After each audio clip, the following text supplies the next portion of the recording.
Keith Christopher Rowley, driving the vehicle. The vehicle is Trinidad and Tobago. Sitting in the passenger seat next to him is Stuart Small Pin Young, his navigator. They're in the rally to save Trinidad and Tobago pre-pandemic. They're trying to see if they can chart the future of Trinidad and Tobago.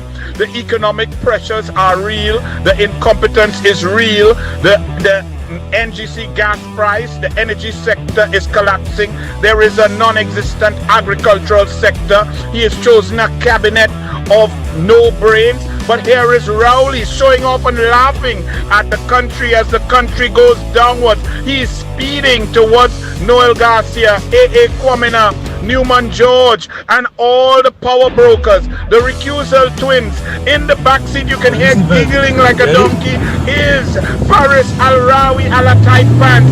He can't sit in the front seat because he could not bend his knees so much. The pants are so tight. And here comes Rowley showing his skill. Oh, he's tight. Al-Rawi tries to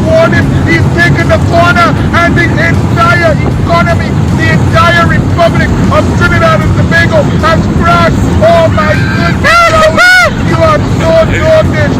This is you. What an idiot Rowley is. He's speeding up that corner. Could not take it. Did not have the skill to pull the handbrake. Could not slide around the corner. Nearly killed all his friends, all his colleagues, and took everybody down with him. Rowley, the most idiotic driver in the history of Trinidad and Tobago.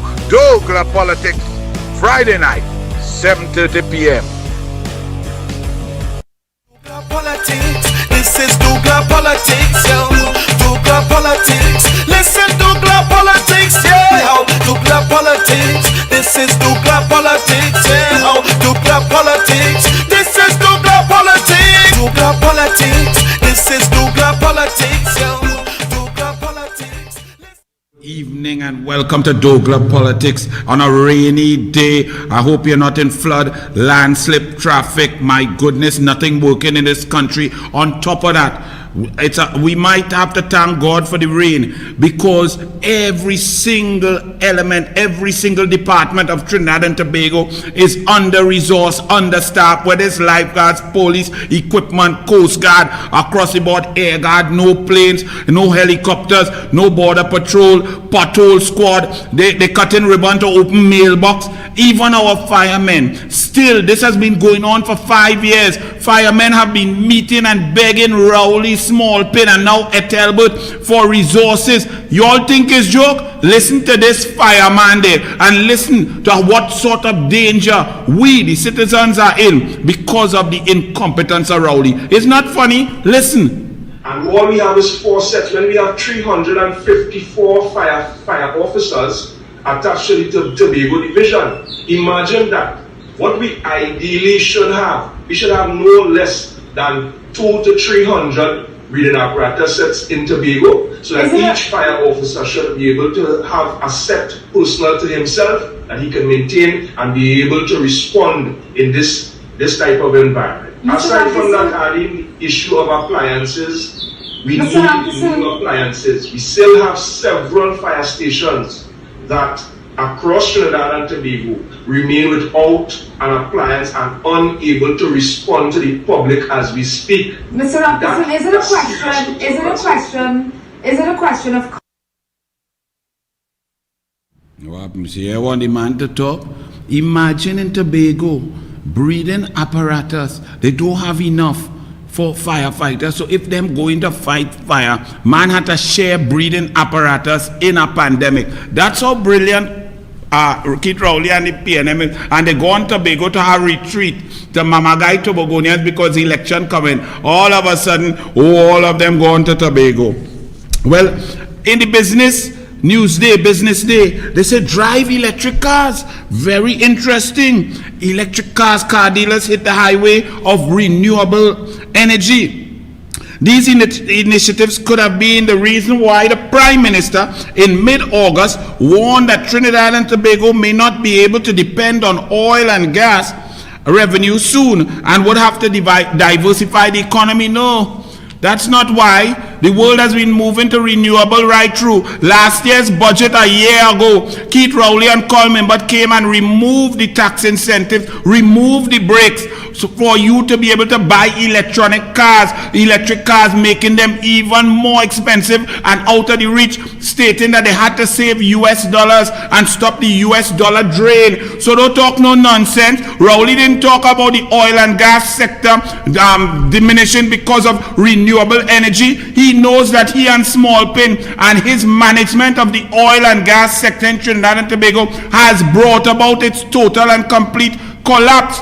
Not the normal system in the world that we know we're moving towards renewable energy. Everybody know that. But nobody knew that Rowley, a big dance, will take Small Pin up to Houston, negotiate a gas price that crashed the entire gas industry, crashed Point Lisas, and bringing about more pressure for Trinidad and Tobago. So the Ministry of Planning as well, in an attempt to meet the goals which would allow Trinidad and Tobago to do its part in taking the world to net zero carbon emissions, have put plans in place to increase penetration of electric vehicles. This is in Business Day, News Day. Why do they lie?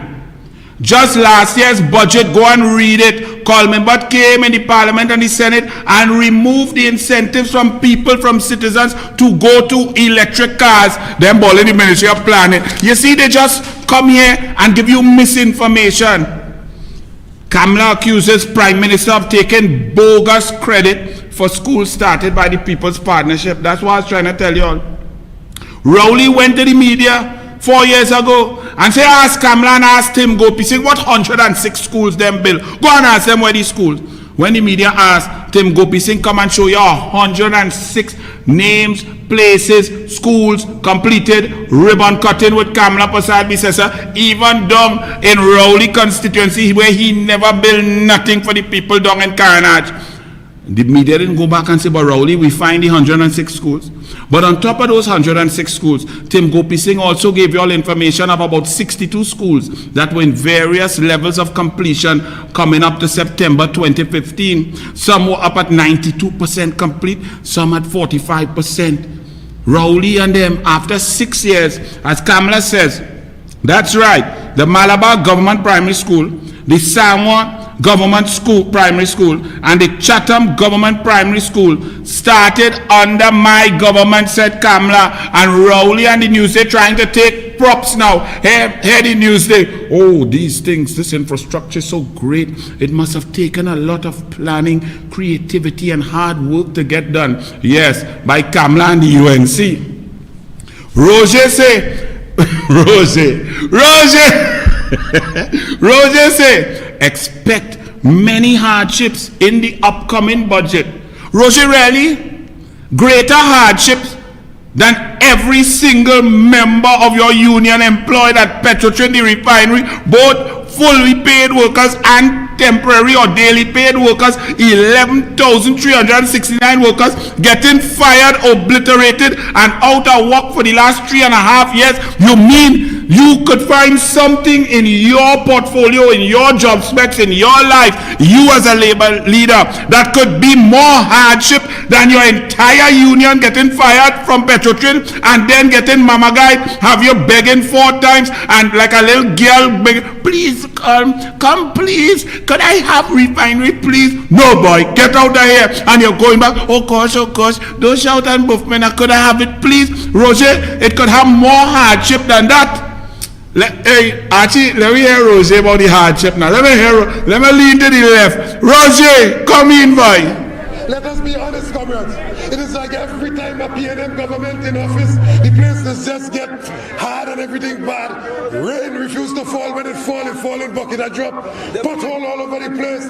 You no longer have pothole, you have crater in the road. If you miss one, the next one take you. It seems that the place is going backward under a backward PNM government and under a backward Prime Minister called Dr. Keith Rowley. Let us recognize that. Absolutely no ideas. Let's be honest, man. Let's be honest. Absolutely no ideas at all. You have one man short on ideas and everything else running the government because Rowley don't know his head something else from his elbow. Yeah, he don't know. So he listens to a short midget, a misfit who seeks the interests of the 1%. Roger, but you put them there, Roger.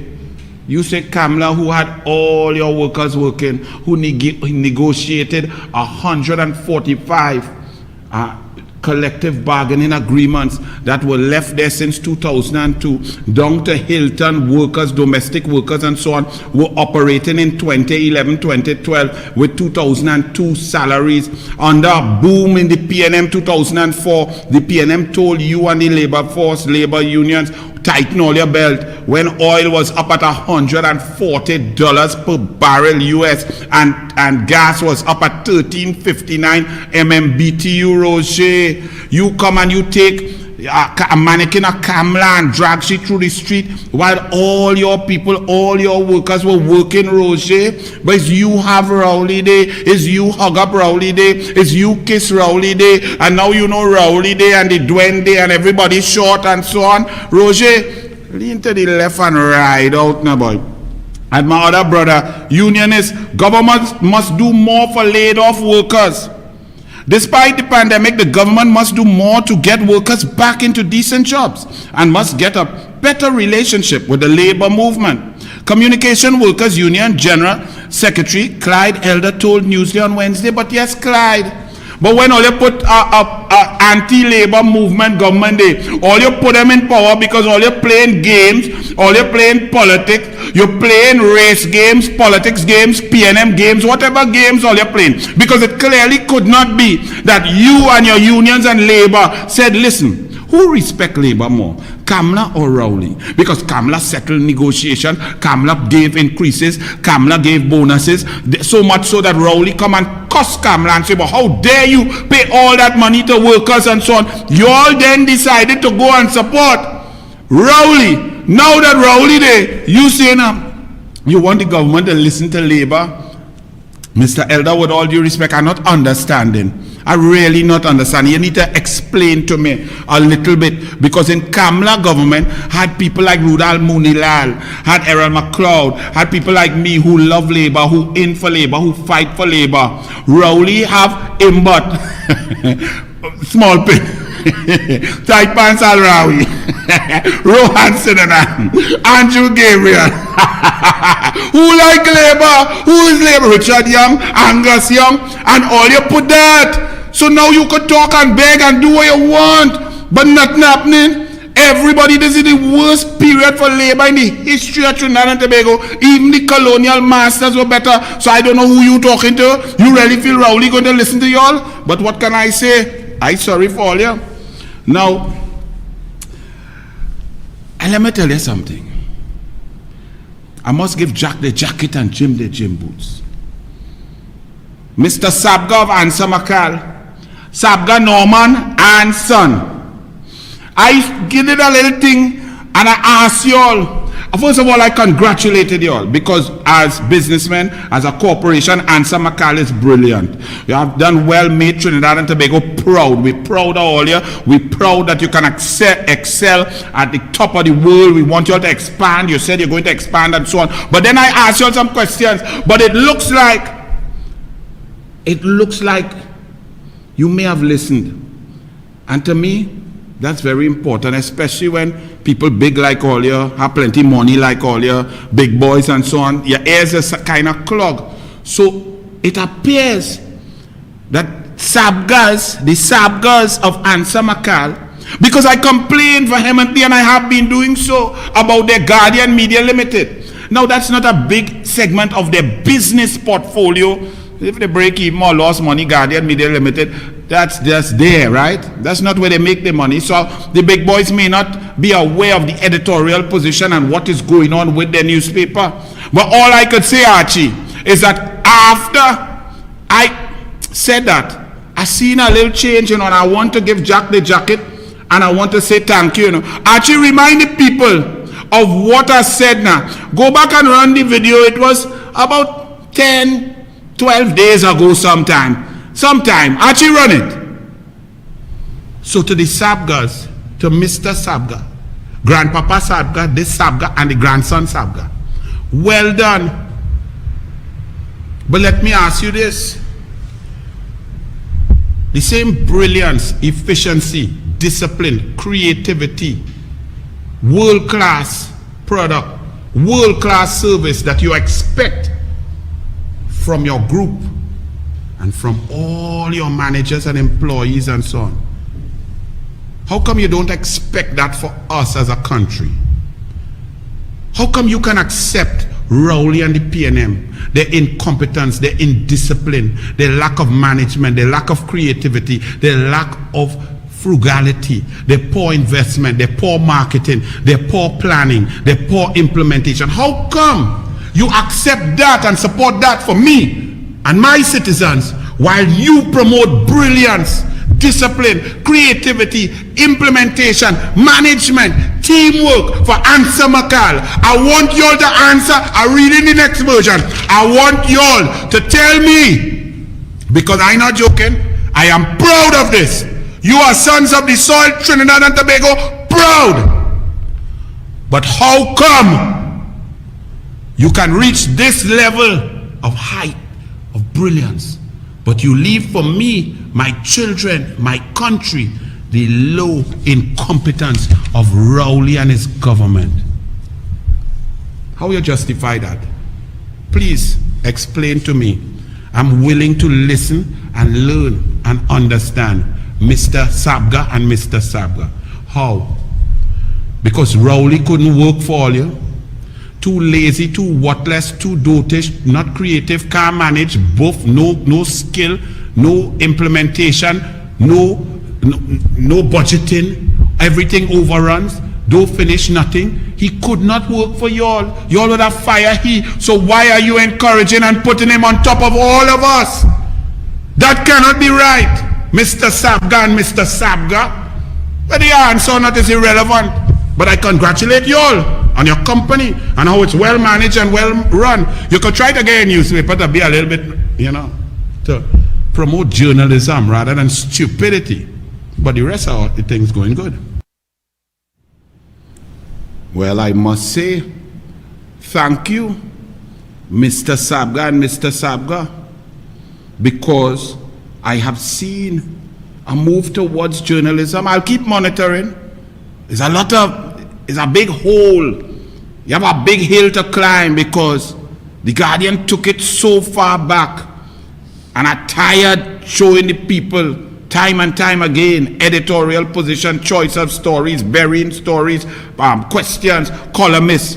But let me say that since that, September 1st, I see an article coming with some journalism, some fact-finding, some research, and then today, Friday, September 3rd, I seen investigative journalism, Guardian taking it, Express and News getting left behind. So I just noticed an improvement. So I would say thank you. I hope it continues. So Mr. Sabga and Mr. Sabga, I don't know if you did. It might be fluke. The Douglas might be wrong. I might be looking and being optimistic.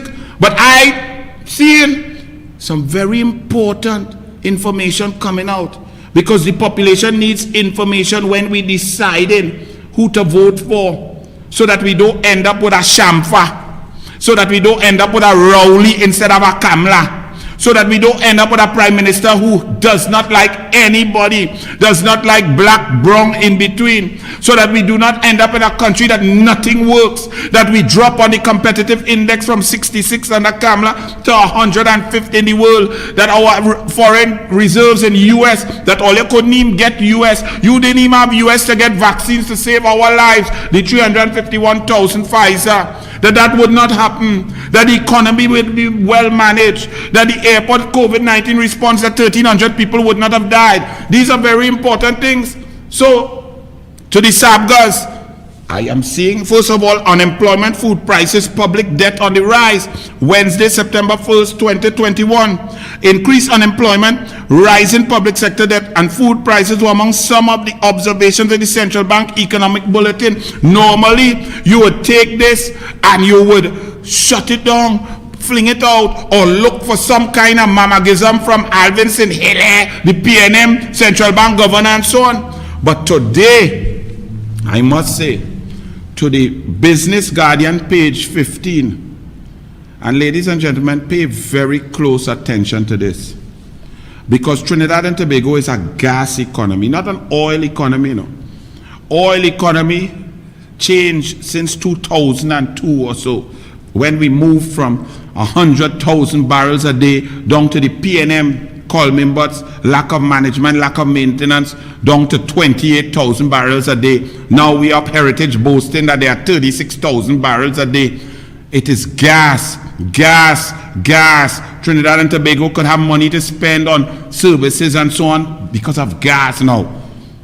Whether we have gas or no gas, Rowley don't spend the money on you, because his policy is a new society where you have to wean yourself up to government, and he takes all his friends and family and close confidants, put them in charge of spending your money, procure without procurement, and spend your money and let it go where it will. So that's Rowley.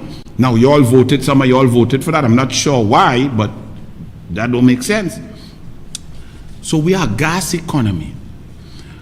Now, NGC made a loss for the first time under Keith Rowley and Smallpin when they came back from Houston after negotiating and completing a negotiation on a gas price. And Jerry Brooks immediately resigned from NGC, but he'll stay quiet because he's a PNM and a Balize juice. So no matter what you know, you gotta keep your secret. Right? Yeah, Cosa Nostra. Yeah, Raul, you know it well. So Jerry Brooks resigned, Terrence Farrell resigned, but Denise Deming resigned. All these people resigned, but the Wasserman resigned. But don't tell me what the minister man was doing, how we know the man in the tan van. Don't tell me, man. Because PNM must stay quiet. Yes, and the country is brilliant for that. Yes, you all like that, right? But this, NGC, listen to this. Let me read it from the Guardian newspaper. NGC board wants personal indemnity. The company could lose hundreds of millions in ill-fated LNG deal. This is dealing with Train 1, Atlantic LNG. Y'all remember? All the experts, the shareholders, BP and Shell were saying, listen, that is old technology. We have no gas for that. The margins are too low. Not profitability is a loss maker. We directing our gas into more profitable areas. So it are no gas for that. But Rowley and the PNM, Smallpin and the PNM, Coleman and the PNM decided to save face that them going to find some way to take over all of that, a la Malcolm Jones with the World GTL, when other people were supposed to put their money, share the risk and so on.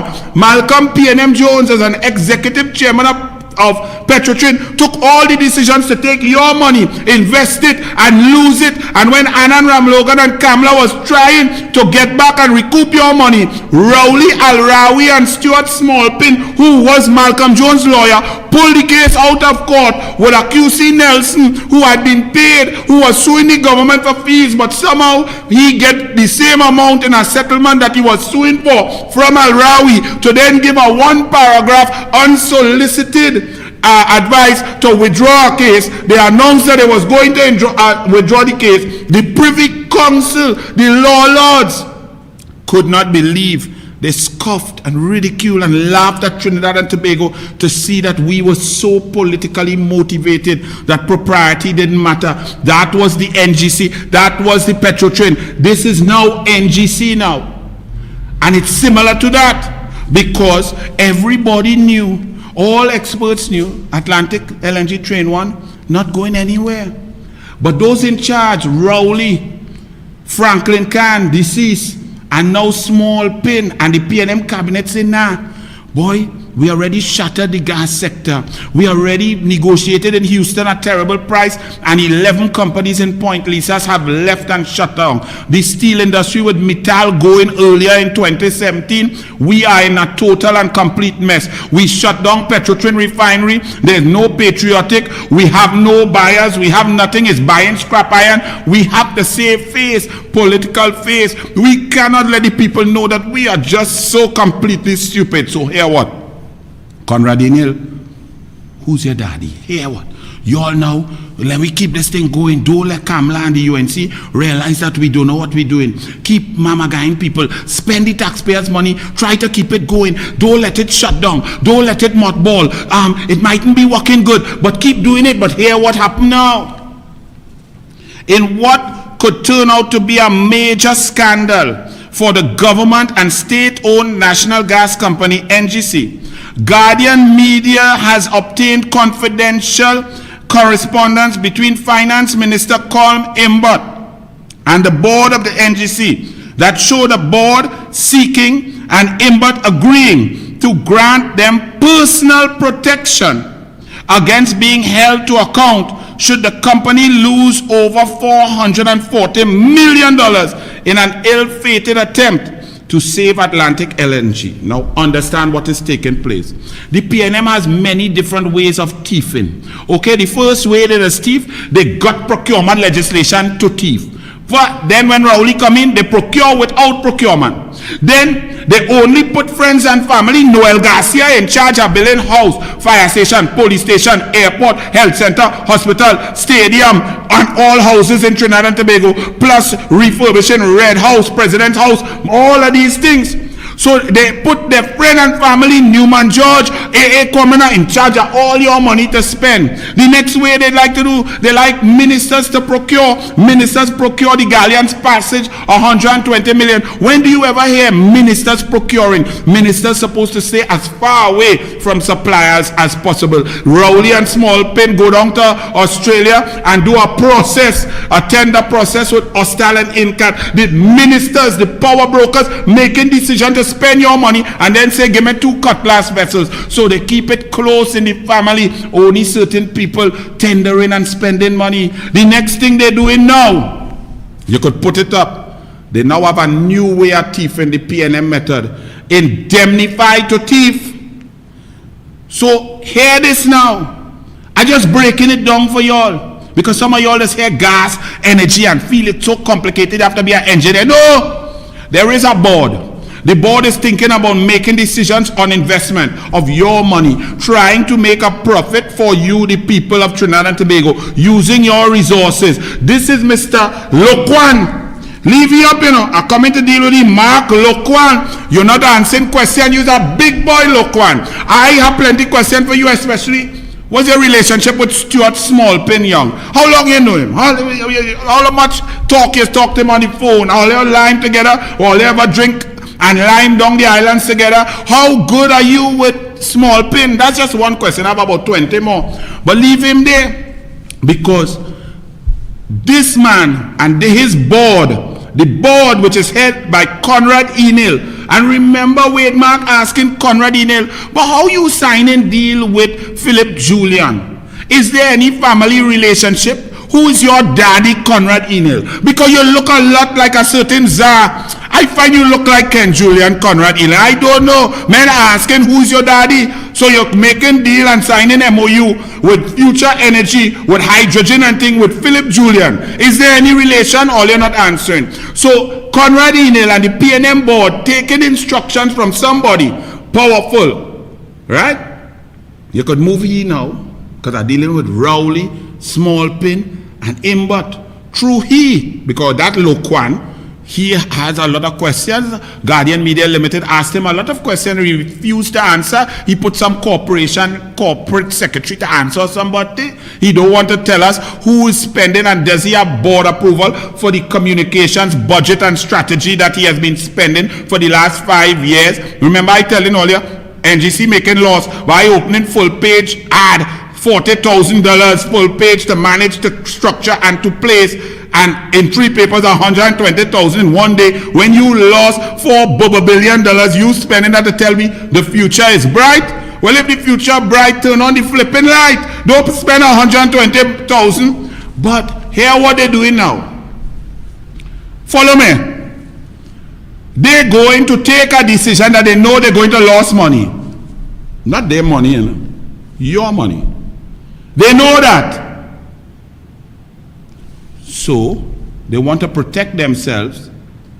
So they come to the government and they ask Coleman, but, well, if we go in and make that stupid decision, I don't want, if Kamala and them come in, like when Malcolm Jones and them was there, that if a serious government with a serious attorney general come in and realize that we had information to show from all experts, we had no evidence that this investment would have borne fruit, and we went in and put the people's money and lost $400, $500, $600 million. We don't want no next government coming after us. We have to protect we things. So we go do the dirty work. We will do the wrong thing. We will take the wrong decision. We will take the decision that will lose money, but make sure they can't come and take we thing. PNM have found a new way to thief billions. Indemnify corruption at NGC. Read that. Let me continue.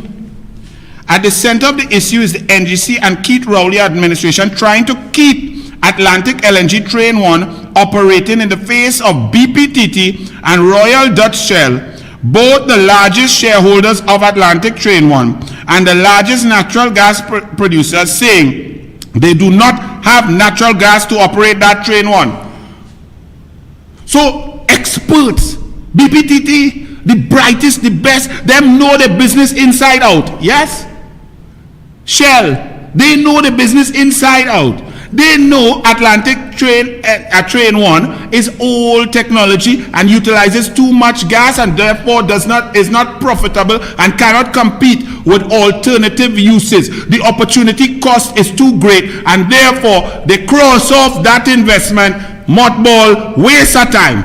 They are the ones in this thing to make money. Follow me, the experts, BPTT. Now, where would you want to go with your money? Wouldn't you want to follow BPTT? Because them know how to make money. Them know them in the business. They have make billions and billions of profit across the globe. They know the business. If you had money to invest, wouldn't you listen to BPTT and their experts on what they're going to do? And also Shell? Yes or no? Royal Dutch Shell, would you listen to them? Well, not your government, not the PNM government, not Rowley, not Coleman Butt, not Conrad Enen, not Mark Loquan, not the PNM. The experts say, no, we done there. They're saying, take your money, pump it in to a dead rubber, to a non-entity that will not make money, that most likely you will lose. You have already lost 250 million. You stand to lose another 440 million. And they come into the government, listen, if all you want, we do that. Because you all instructed me to do that. Come, sign a letter that we not responsible. That's what is taking place here. I'm breaking it down for all, So don't feel it no big technical thing, It is simply PNM have found a new way to thief billions, indemnify corruption at NGC. So they're continuing. It must be remembered, this was initially happening in December last year and followed several other plants closing under the government's watch. Right? So the embarrassment. Rowley and Smallpin boasted. And we went to Houston. Remember when he crossed his foot in a conversation with you, the people, and he said, yes, NGC, we went to Houston, and that Smallpin, Stuart Young, was doing the negotiations previously, and he went to Houston, and he negotiated and came to a final price. And since that time, since that poor negotiation that increased per MMBTU by some 39 cents US, which made NGC's margins disappear, and NGC made losses for the first time in history. First year after Rowley and Smallpin negotiation, profits went down from 1.8 billion US to 320 million US. Then the second year, there was a loss of over 400 million US loss, and then this year 4.2 billion TT lost by NGC because of Rowley and Smallpin and the PNM policy. Jerry Brooks resigned. Find Jerry Brooks and ask him why. So they continue. Now think about this also. So Point Lisas, 11 companies shut down. The steel industry had shut down Mittal. Rowley and them did not get involved. Other companies shutting down. Now you saw Petrotrin refinery shut down. I'm not closing down Petrotrin. And if you weren't listening and you're closing your fridge, government is not closing down Petrotrin. Bam! Bust throat. Oh yes, we give in Roger and Patriotic. We turn in labor union into investors and capital and business, venture capitalists and so on. Nothing. Nothing for them. So no refinery, no Petrotrin, nothing. They gone and take your gas and give it to Nikwa now. It blow up. So everything in the gas sector gone through under the PNM. So they say, oh God, well, you're not Atlantic Train 1 need also now. Do whatever you have to do to keep that. Because, oh Lord, we looking dotish. The whole country realizing that we totally incompetent and we have no clue what we're doing. And we're losing money in the billions. Remember, the government under Rowley paid $64 million of your money for advice on Petrotrin. There was the Lashley report, the McKinley report, and the Solomon report, 3 reports. None of those experts said shut down Petrotrin. But Rowley ignored it, said the board told him to shut it down. The board chairman, Winfred Eswini, said no. The board never told Rowley to shut down Petrotrin. Rowley shut down Petrotrin after Kamla bust and let you all know that there was something going on about fake oil, where Franklin Khan went and boast that in a certain area the production daily capacity went up by thousands of %. So Petrotrin shut down against advice. Now you have NGC, advice, BPTT, and Shell saying waste of time, mothball, move on, we have gas only for profitable thing. We not putting gas into dead rubber. But Rowley and NGC with Conrad Enel, PNM say take no. We can't take the embarrassment. So take all your money and keep throwing it and flushing it down the toilet while you all have no grants. Your people foreclosing on your house. You have no food, no hampers, no job. COVID-19, they put in pandemic. Over 200,000 people lost their work. Roads collapsing, landslip, flooding. But he taking hundreds of millions of dollars to pump into something that dead so that he would not look like he would dead. And you all think this is funny, this is your money, this is your children's money, this is your future generation. They're getting 644 million US from the IMF. And who is in charge of that? These clowns who are now have their board members asking and requesting indemnity, which means that they know that they're taking a poor decision. They have information that the decision is bad. They are realizing that potentially they could be sued by another government who comes in and says that that was irresponsible, that you did not uphold your fiduciary duty, and therefore you could be personally liable. Your house, your car, your business, your savings. Them go on to the government and say, if all you want us to do that nonsense, indemnify us. That's what's going on in here. Guardian Media Limited, brilliant. It must be remembered, this was initially happening in December last year and followed several other plants closing under the government's watch. Highly placed NGC sources say it was a risky strategy led by NGC CEO Mark Loquan. You could put it back up. Mark Loquan.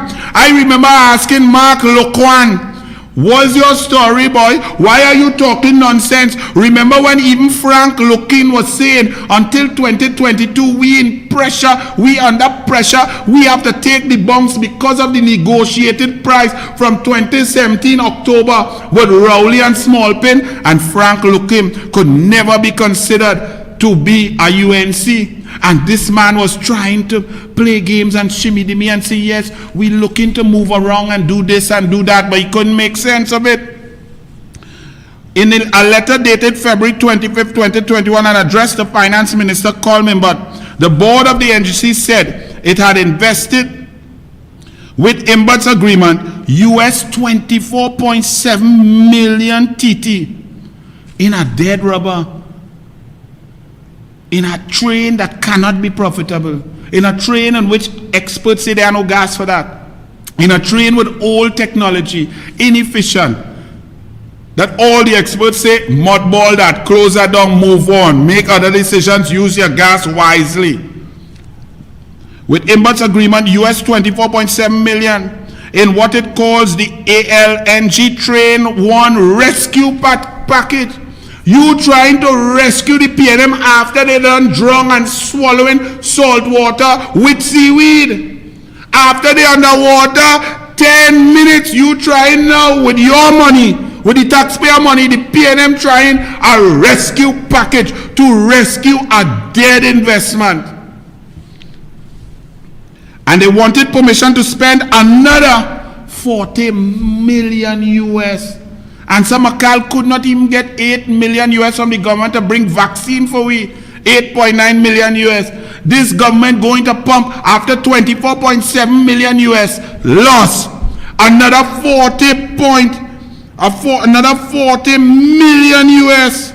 272 million TT to the end of the year. That is this year. So them still spending that. They still spending that now. Your money. But your children can't get laptops, your children can't get food, school feeding, you can't get vaccine. You only now start a share Pfizer. With ALNG for the period April 1st, 2021 to December 31st. As previously indicated, both Shell and BPTT, these are the experts, the largest natural gas producers in the country. So they are in a partnership. So you have BPTT, brains, you have Shell, brains, and NGC, PNM dum-dums. The two brains say, listen, that dead, we're not investing no more our hard-earned money. We have shareholders. We have to make profit. If we don't make profit and we make bad decisions, we will lose we work because we in the private sector and shareholders don't play. Them is profit motive. Them want to make money. So we not wasting, we scarce, brilliant, amazing dollars to go in that nonsense to throw away in the toilet. But NGC, come and take this. Who's your daddy? Conrad Enel, come and take your money. But they don't treat your money like how BPTT treat their money or how Shell treats their money. They treat your money with scant courtesy, and then the board members come into the government. Hey, boy, we're going to pelt away this money here, but give me a letter indemnifying us so we can't lose our own thing from making a bad decision. That's what's going on in this country. Aware of this and other risks, the NGC in the same letter dated February 25th, 2021, asked the Minister of Finance to indemnify its subsidiary company NGC LNG and the directors personally. So they want indemnification across the board for what they know to be an irresponsible, criminally negligent decision that in any investigation by intelligent people with an attorney general of the next government, that they will be liable for serious charges and serious fines and serious repercussions. So they want a get out of jail free card from those who instructing them to do the thing that could put them in trouble. Because the PNM have found a new way to thief billions, indemnify corruption at NGC. So gotten procurement legislation was not enough. Ministers procuring was not enough. Putting friend and family Noel Garcia with a huge bag coming out massive stores was not enough. Them going to find a new way now. Now, I also want to ask, there were two board members who voted against this decision to invest this taxpayer money in this failing Train 1. Who were those two board members? And one of those board members has resigned, my information is. So I want the names of those two. The board requested indemnity, and this was granted. Was it granted by Colminbot? The newspaper is saying that this was granted Colminbot. You have to explain, right? Now, Colminbot, I want to talk to you now. Because you were going at Rowley, you were disagreeing with something. I want to know if you backpedaled, Colminbot. Did you backpedal? There was the HDC issue that the Sunshine brought about also. Reports out of the cabinet was that you were refusing to release money, to waste taxpayers' money on certain things. Some were rumored to be HDC contractors and so on that were not value for money. I'm asking you, Colminbot, was this another one where you fell out with Rowley and Small Pin? Were you trying to protect the treasury, the people's money, Colminbot? I don't like you, Colminbot, but if you were trying to, I am in full support of you. I respect you if you was doing that. If you're stopping the runaway train that is Rowley and Small Pin, Stuart Small Pin Young. Is that what was happening, Colminbot? And if so, why did you give up the fight if you did? Why does it seem that did you give approval to indemnify? Why would you do that? Why did you release the money? Why did you let them go with 24.7 million US and then another 40 million? Colminbot, actually run the video, because I want you all to remember, Colminbot was, I got reports in the cabinet, and I want clarification, what were the specific issues that he was arguing and stopping while Rowley was trying to impress upon him that he had to release money in a certain direction. Colminbot said no. Run it, if all you remember, run last week's show. Well, last week I made history and some of y'all recorded, some of all you choke on your doubles that you was eating in the night because you keep it and freeze it and put it in the microwave while you was drinking your coffee. When all you heard me say, Colminbot, I respect you on this one. I tell all you, I don't like Coleman, but at all. But recently I got reports from inside the cabinet that Coleman is standing firm against the wishes of Keith Christopher Rowley, causing bacchanal, shouting, cuss out, because Keith Christopher Rowley, it is alleged, wanted to ensure that some payments went to HDC. Remember I tell all of that? Some contractors? Well, look, Sunshine seemed to be getting the information. And who is this boy here? This is Rowley boy. Anytime he and Rowley lineman, I just see one big bag. Me and know if it's cataract I have, I don't know what. I just see a big bag. One day I see him coming out my sister's in Alice Glen, and one big bag, and I swear I see Rowley name on it. This man. So Coleman, but it appears that the Sunshine have the story so calm on this aspect, where you're trying to protect taxpayer money from overpricing, from overpressure, from overspending, protecting the people's money. Calm. I have never said this, and I know you probably since 1991. Coleman, but well done. And Coleman, but I'm asking you, is this another issue? Was it a multi-pronged issue? Was this NGC an issue? Was pressure brought to bear on you, Coleman? But were you trying to protect the people's money? Did you really give these board members indemnity? Did you indemnify them? What was the cabinet decision? Who instructed them to do this? Because this is very serious. Because no sensible human being would understand that BPTT and Shell analyzed down to the last cent on an investment going forward, its efficacy, its margins, its opportunity cost, its actual profit, its gross profit, net profit, how they could make it, what they could do, and other means of utilizing gas. They do this down to science. They are amazing at it. And both of them say, as shareholders, we're not going with that. How does the NGC go against that? So our engineers, our chemical engineers, our professionals, our NGC employees are not as intelligent. How come they got it so wrong? Coleman, but you have to explain.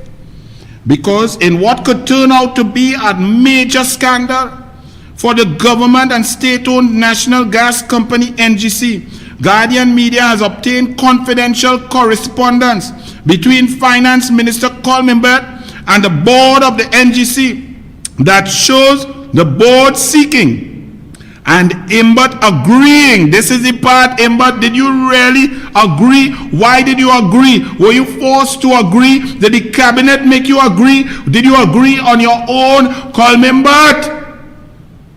Serious thing, my serious thing, Coleman.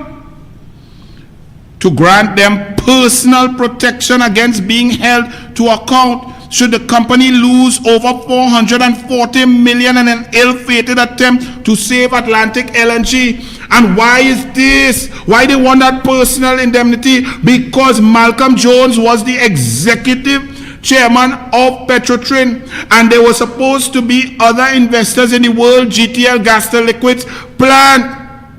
And Malcolm Jones took it upon himself, when other investors could not provide or come up with capital, to take your taxpayer money and invest it. The country lost billions of dollars. Anand Ramlogan and Kamla Prasad Bissesa were going after Malcolm Jones and other board directors and so on. And also in other cases like UTT with Ken Julian, Bamboo Networks. They were going after them to get back your money because of irresponsible decisions that could have been proven to show that they should not have taken the money, that the money was lost, and for you to do that was criminally negligent. Stuart Smallpin Young was the lawyer for Malcolm Jones. Rowley lied on Emailgate and came in with Roger's support in 2015 September. And one of the first things that his government did was to appoint Malcolm Jones, the same Malcolm Jones, to an energy task force. And then they announced and signaled that they were going to drop the case against Malcolm Jones. and that Stuart Smallpin Young was in the office of the Attorney General. And after they withdrew it, and it was QC Nelson, a man who we have now learned later on received all fees, $10.2 million from Faris Al-Rawi and the PNM while he was suing for his fees. He all of a sudden, after writing a detailed analysis and moving forward with a case to recoup your money, billions of dollars, write a little one paragraph, unsolicited, to say that case mightn't win. All you don't worry that the chances of winning are very limited. The Privy Council law lords, you all have seen the video. They could not believe what was going on here in Trinidad and Tobago, that we in such a banana republic, that a government will change and just so the public's interest would move down to zero and a case would be withdrawn. And not only that, costs were still paid, you know. So Stuart Smallpin Young, you have to ask Stuart Smallpin Young, how much fees did he get still from the withdrawal of the case against Malcolm Jones? How much was he paid as Malcolm Jones' lawyer? You know, Archie, you put up that there. I want you to play that for me. This was the Privy Council talking about that matter. And then Rowley and them went on. That wasn't enough. They pull out a case against Ken Julian, who might be Who's Your Daddy father. We want to know, we asking Conrad Enel, who's your daddy? Are you related to Philip Julian and this NGC board? And they pull out the case from Ken Julian, $31 million that was your money that was lost in an investment in Bamboo Networks, when a former PNM minister in the Ministry of Finance, Christine Sahadeo, said do not invest. They did due diligence and they said the company was not worthwhile and it would be throwing away money. They lost your money. Rowley and them come and pull Ken Julian and Malcolm Jones out of court. And you all say, great is the PNM, great is Rowley, let's eat a banana. Archie, do you have that video to play for me of the law lords? Play it for me, man, Archie. Let the people hear about Trinidad and Tobago under Rowley, Al-Rawi, and Smallpin. Listen. In all those, and then it's withdrawn and discontinued, and all the costs have to be paid. Isn't that the basis for saying we must please see the basis upon which Mr. Nelson cast his pessimism, which led to discontinuance? Well, my lord, it depends upon what one is concerned with. The way it's put by the appellant in his affidavit is, well, there are. It's necessary to allay suspicions. But to put it bluntly, as we do put it bluntly in our case, bluntly the suspicion is that there's been some sort of political interference in all of this, such that for purely political reasons the new government has decided, irrespective of the merits of the case, that it ought to be dropped. Mr. Rowe, 2 days before this opinion was written, was a Minister of Communication for the new government saying that the case against Mr. Jones was heading for dismissal? There's reference to that. May I just pick up the reference to that? Yes, certainly. Give me a sec. I don't think it's 2 days before that. I think it's actually a little longer before that, my lord. The advice from Mr. Nelson is dated the 11th of October. Yes, I've got the Minister of Communications down as the 9th, but oh, no, you're quite I may well be wrong. wrong. You're quite right. It is the... So what was the government... Why was the government floating possible dismissal in advance of receiving this advice?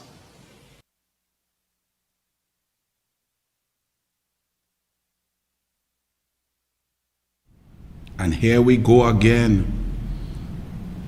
All experts, all intelligence, everybody knows, wasted money down the toilet, yet a government cabinet putting up.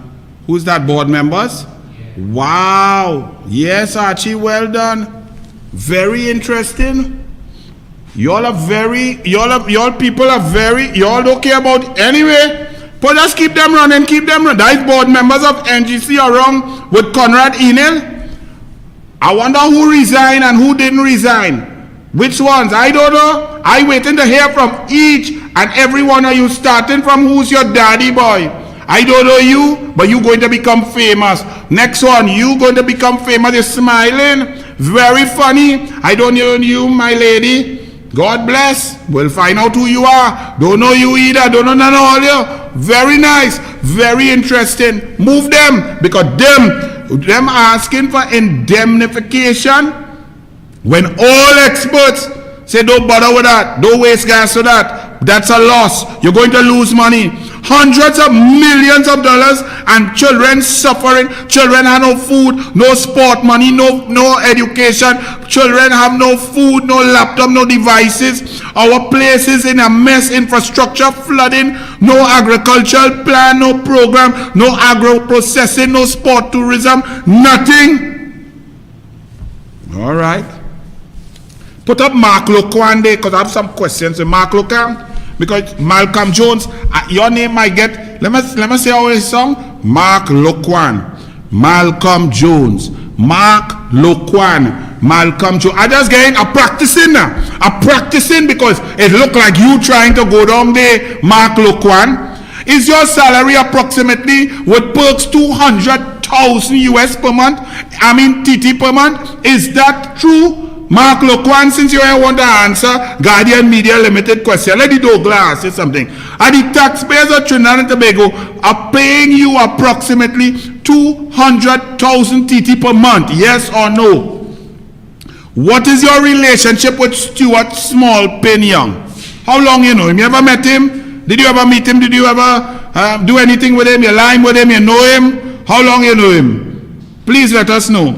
How much was spent on the corporate communications in the last 6 years? How much money was spent by NGC under your tenure in corporate communications in the last 6 years?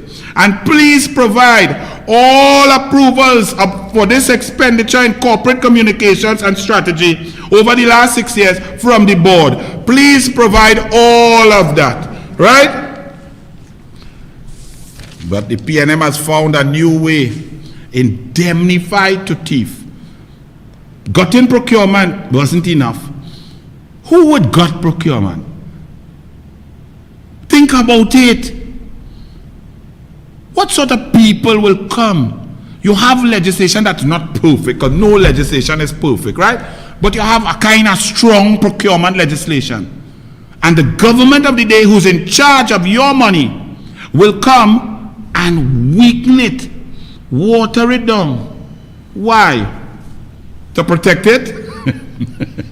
So you go unlock all your windows, take out the burglar proofing, take out the CCTV camera, leave your gate open because you want to keep yourself safe, your family safe, and your material possessions safe. You will remove all of that security? Interesting, eh?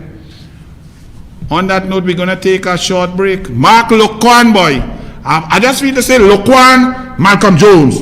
Loquan, Michael. I don't know why. I just feel to practice those names flowing together. We're going to take a short break. Earlier, hey, support small business. People opening back, the suffering. The government did not protect small business, did not get out there to give any support, did not prevent banks from foreclosing and collecting mortgages and increasing interest, and they defer payments, but payments still wanted, rental still owed. Many businesses are out there suffering. So support small business. Masala Hut, 687-0782. Call now as you hear this. Call and order your soup for tomorrow, especially if you're in the penal area around Ali Avenue and so on, all around in the southwest there. Call Masala Hut for your soup. We also have Archie. Run some ads now, 1 or 2 small businesses. We coming back right now. Hot, hot, hot on 2.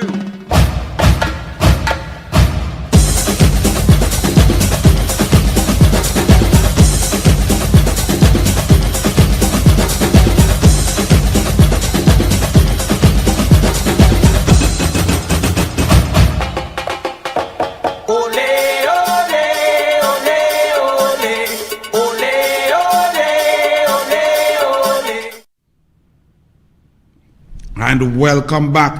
Beatum sinkhole getting bigger, boy. Beatum, boy. 10,000 PNM votes. Fitzgerald Hines and them tell all you, all the young black people in the Beatum, They don't want to sweat, but they want to go to heaven. They don't want to work, and all you give them 10,000 votes. Kareem Baird, a young black man for the United National Congress, come and said, could I please have an opportunity to try to serve you all, to try to get opportunities, sport, culture, education, reading, support, small business. Could I help? Could I help? My boy ain't get vote. All you choose at Talbot. Well, look, all you have a swimming pool in Beetham. Very good at Talbot. When you go down there, they go bathe you down in that. The central bank sees recovery by year end. Now, the whole report, and we will be dealing with that as the budget debate comes up, shows that Trinidad and Tobago is in dire straits economically on every aspect, macro, micro, across the board. Revenues, a deficit, debt to GDP, every facet, we in a mess. But the central bank governor, Alvin Hillier, and I.Y. Kamala say he's a PNM stooge, come out to say that we see recovery by year end. Wow, Hillier, you could be underwater without any oxygen 300 feet down and see the bright end of that situation, because you see a bubble. You see a bubble under the water. You out of oxygen, 300 feet underneath in the dark, cold water under the ocean. But you come to see positivity in the PNM. Gasparillo engineer using light against COVID. An engineer using light against COVID. Let's check this. As people search for ways to protect themselves from COVID-19, one company in Gasparillo is utilizing ultraviolet UV technology to assist in the fight against the deadly virus.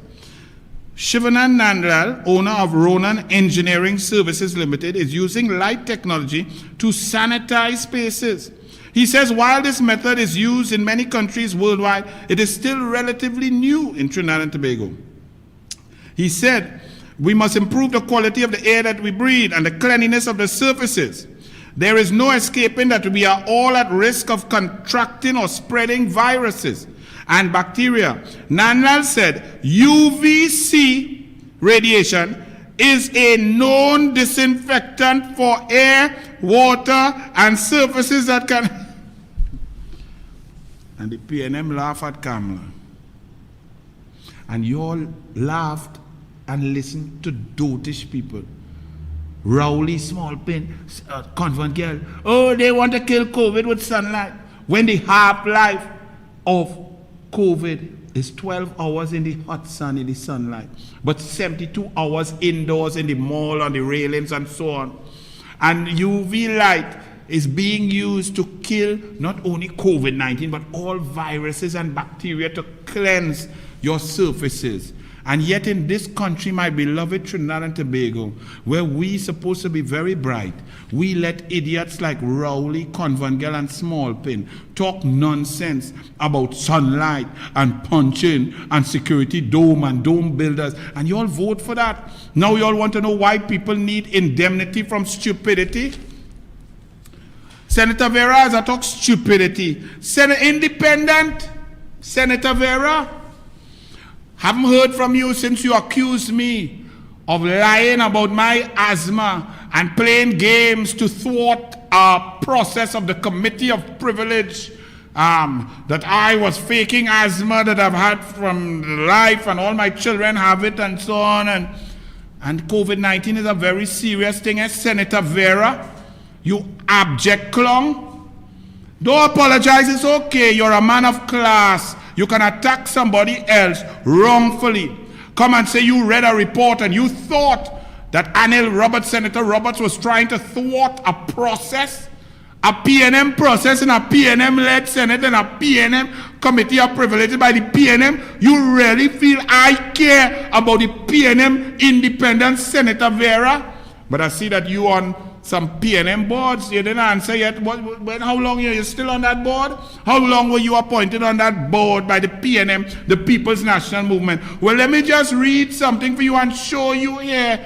Independent Senator Vera, your PNM friend and them put it in the paper, so it's not the Douglas. It's a PNM put this, right? Ministry of Health. That convent girl and thing, you must be friend with convent girl and Al Rawi. Maybe you'll start to wear tight pants like him too. Well, they put this in the newspaper. Well, let's see what this is Anil have here, okay? Independent Senator Vera, who like to accuse people wrongfully and cannot apologize because you have no class, no big thing. Look at him, skinny plate. Do you have any of the following medical conditions? Page 6, Newsday, Section 8, Thursday, September 2nd, 2021. Then you are more likely to become severely ill from COVID-19.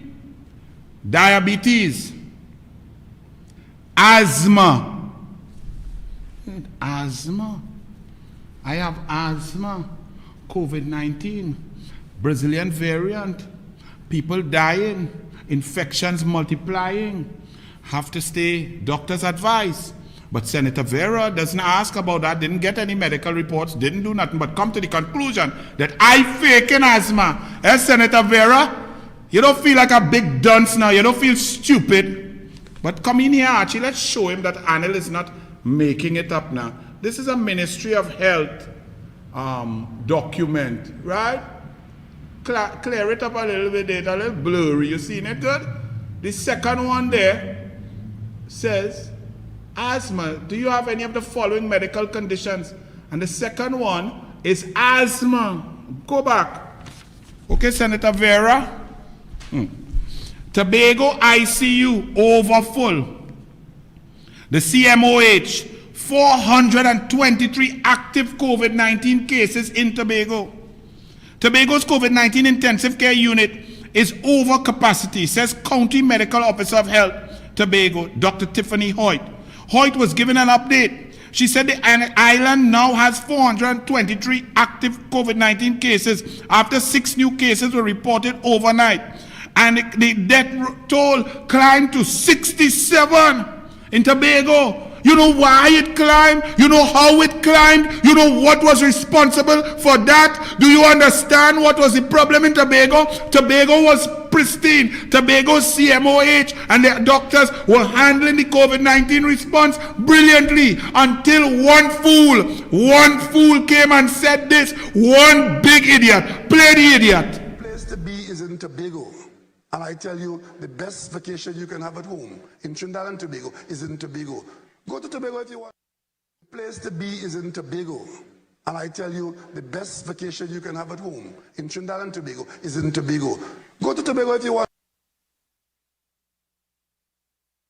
1,000 Trinis went across to Tobago with COVID-19 Brazilian variant infections, and they spread it all over Tobago. No mask, no extra police, on the instruction of Keith Christopher Rowley. Go to Tobago and nasty up the place. Go to Tobago and stink up the place. Go to Tobago and infect the place. That is Rowley for you. And now we go on there to Mamagai to have a retreat to tell Tobagonian vote for him. Why they don't take all the COVID and throw it up in the nose hole?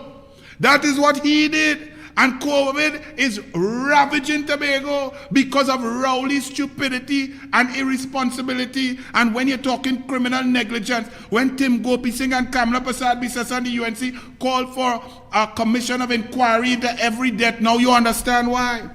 The PNM has an uncanny way of celebrating stupidity. Remember, I was asking Mark Loquan, Malcolm Jones, why, what was all the expenditure on ads across the board, 40,000, 100,000, 200,000 in 3 papers, to tell us the future is bright with NGC when you're losing money? Well, look at the PNM. It looks like a PNM philosophy to celebrate stupidity. Imagine Donna Cox.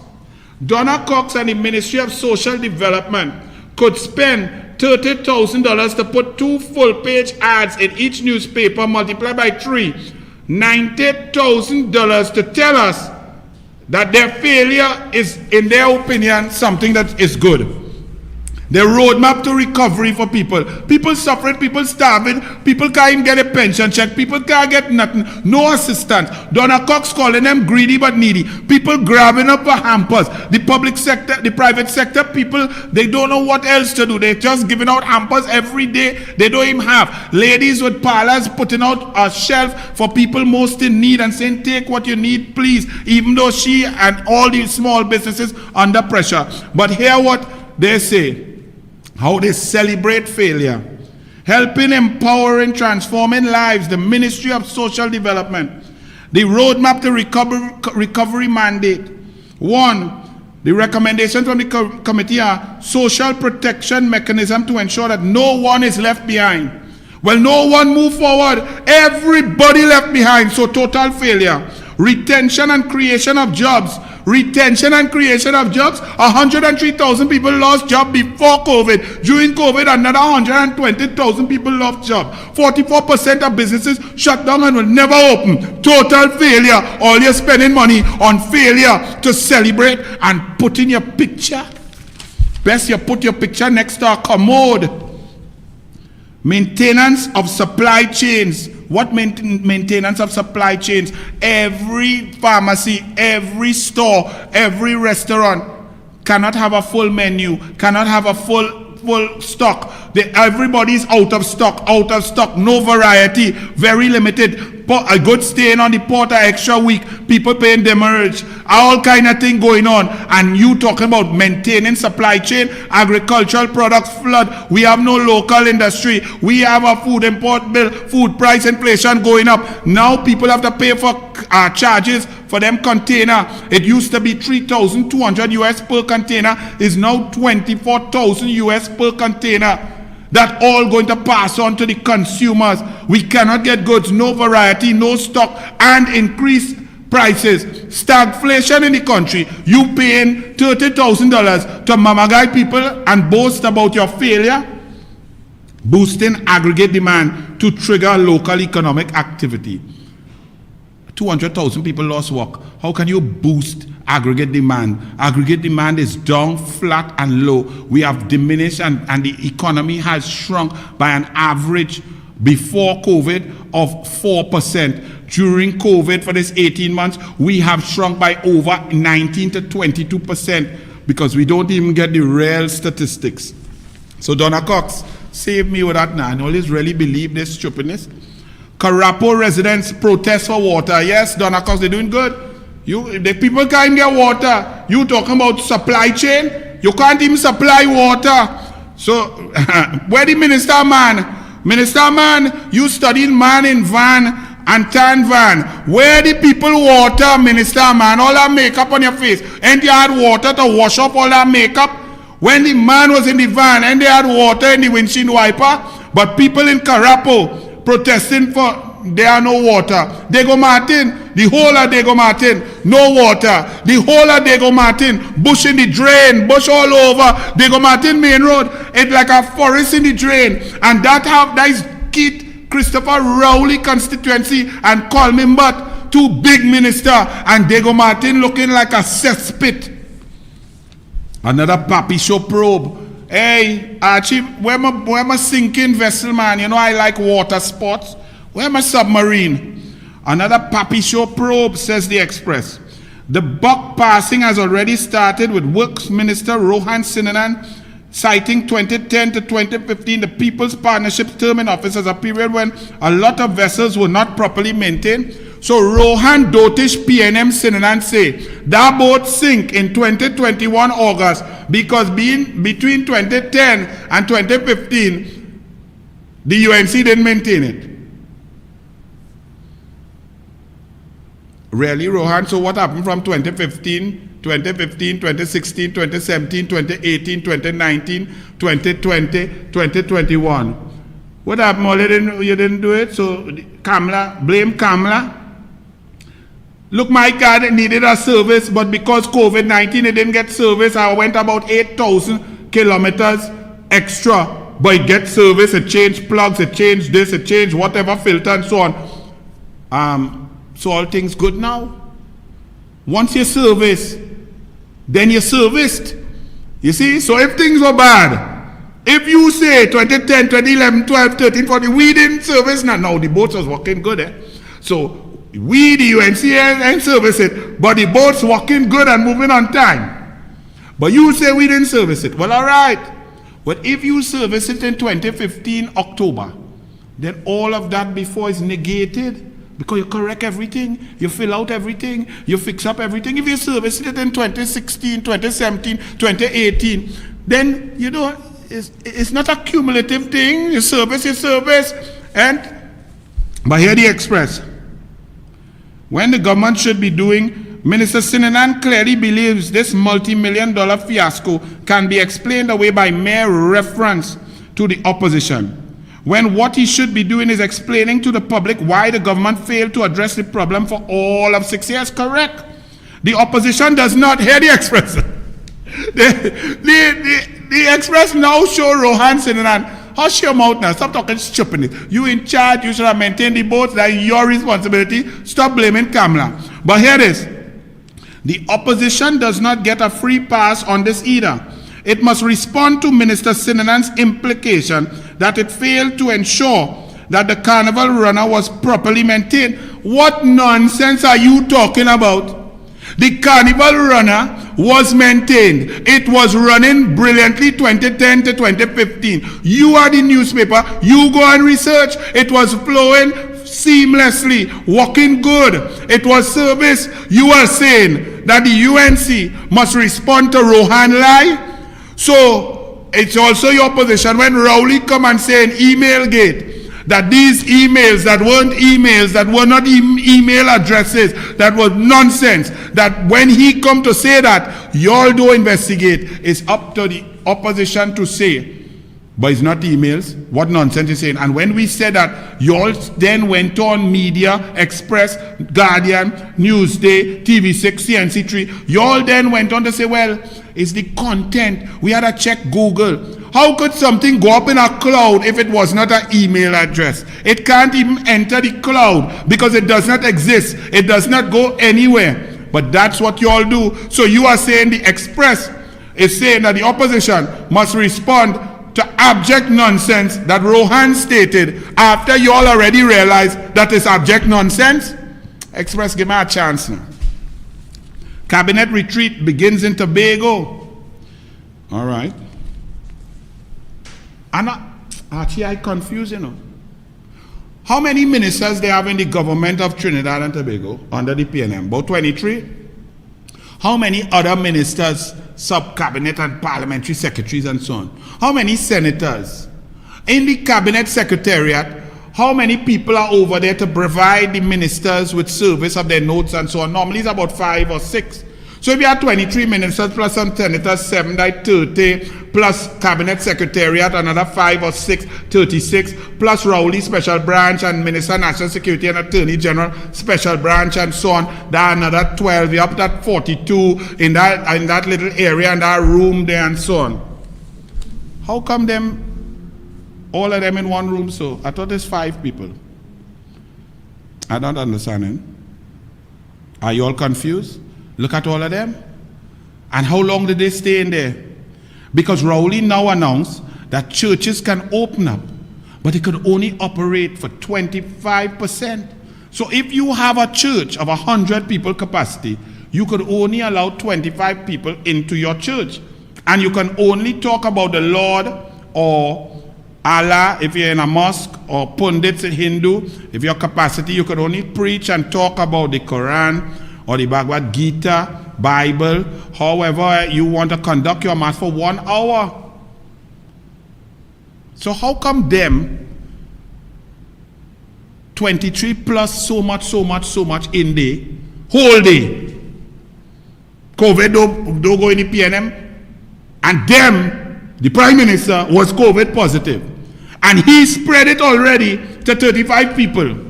They had a minister who would have been there except he dead, and they didn't tell me how he dead. But them going together in a room, that little room, air-conditioned room, indoors, all of them, that's okay?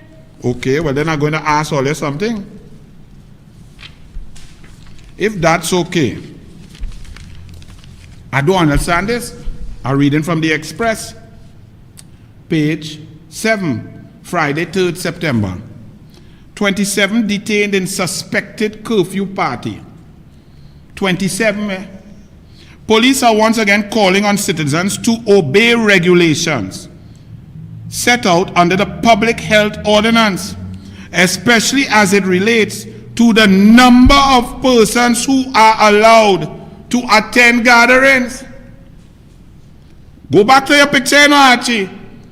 Because these people, 27 citizens, go back to the PNM retreat, because 27 citizens arrested, charged, going to have to pay whatever fine or lockup, because 27 is a big number, and the police are reminding people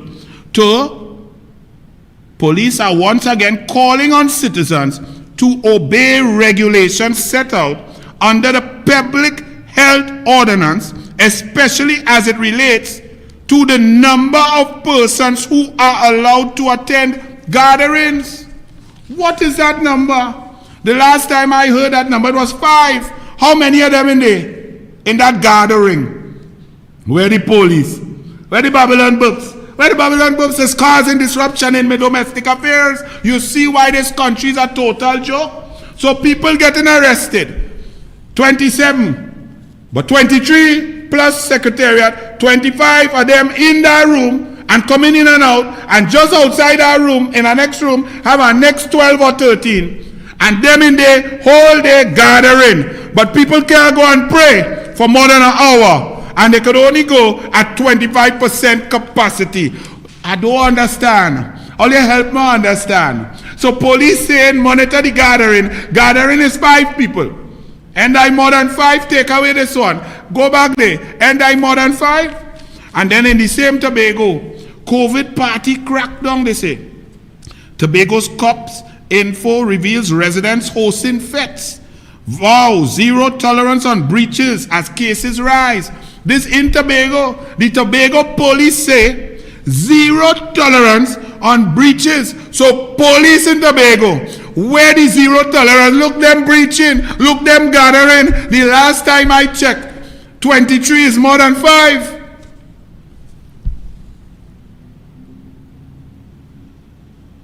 Some of y'all are stumped. That's the country we live in. What you want me to say?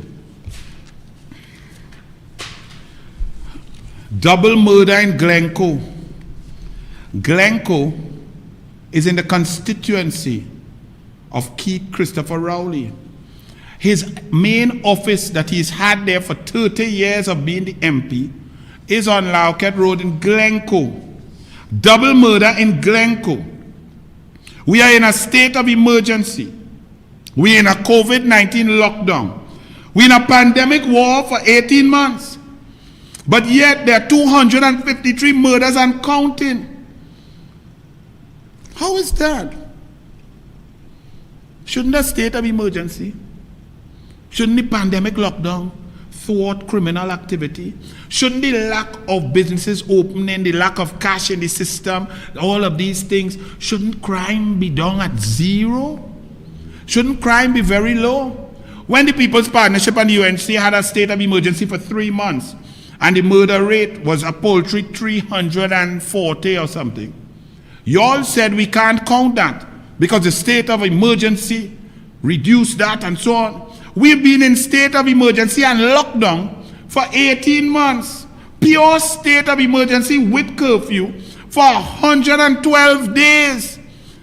Yet in the constituency of the Prime Minister, 2 murders, bam, bam, just like that. And he's not interested. He going to try to win election that the EBC create 3 extra seats for him to win in Tobago, to retreat. Very interesting. And on the killings in Glencoe, I see Dr. Terence Farrell. Maybe he lives in Glencoe. Dr. Terence Farrell, if you all don't remember, this is the guy, very intelligent guy, was chosen to head up the Economic Development Board of the PNM. But he resigned after about 18 or 20 months because everything he, with his intelligent self, recommended Rowley, Smallpin, and the power brokers in the PNM ignored him and did not do anything. And they continued to collapse the economy, not diversify the economy, and waste money and take decisions that make no sense. So Terence Farrell resigned, but didn't tell us why. He kept it secret. But then when election come in August 2020, he jumped out and said, vote for Rowley, you know. See, I don't know why. Something clouds judgment. Because you working with a human being, and the human being is not taking your expert advice. The human being is wrecking the economy, shattering out your country, but yet you say vote for him. Why? He kind of look like Rowley, but you see what I'm telling you? When you all think race is more important than brain, sense, and policy, that's where we end up. But I was very interested. 2 men, unsurprisingly, of African descent, gunned down, not in some dark lane or trace after midnight, but on a main road at around 7 p.m., not in a known hotspot like Beetham, Maloney, Mova, or Enterprise, but in middle-class Glencoe, in an area traversed by high officials of the state. The nightly news had barely begun. Now, very interesting, high officials of the state, he means the Prime Minister. But isn't it ironic that this black man, who was in charge of the Economic Development Board of the so-called black government of the Black African Party, is so nonchalant and so dismissive and so disrespectful and so, I want to say, classist, that he is, in his mind, this shooting is different because it's middle class area, not Beetham, not Maloney, not black people area, but the black government that these black areas vote for, and put you as the black man in charge of the Economic Development Board, who would have given strategies to the black Oreo Prime Minister, who ignored you, and your policies would have been able to improve the livelihoods and the opportunities of the poor black people in these black areas that you talk about, African descent, in like Beetham, Maloney, and Mova, or Enterprise. Rowley ignored you, exacerbated the social ills that promote crime, and you nonchalantly talking about it because you are a bit peeved that it happened in Glencoe and not Beetham, Mova, Maloney, or Enterprise.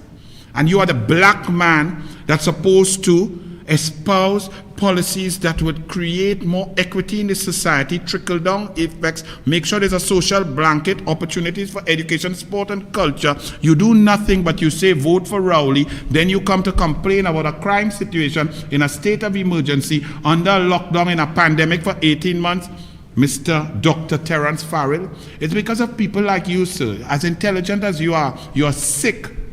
You see, it's because of people like you our country is going down the toilet, that we are floating and breathing and swimming in feces because of people like you, because your brain is useless to our national development, because for whatever reason, whether politics, race, or stupidity or friendship, you support PNM no matter what.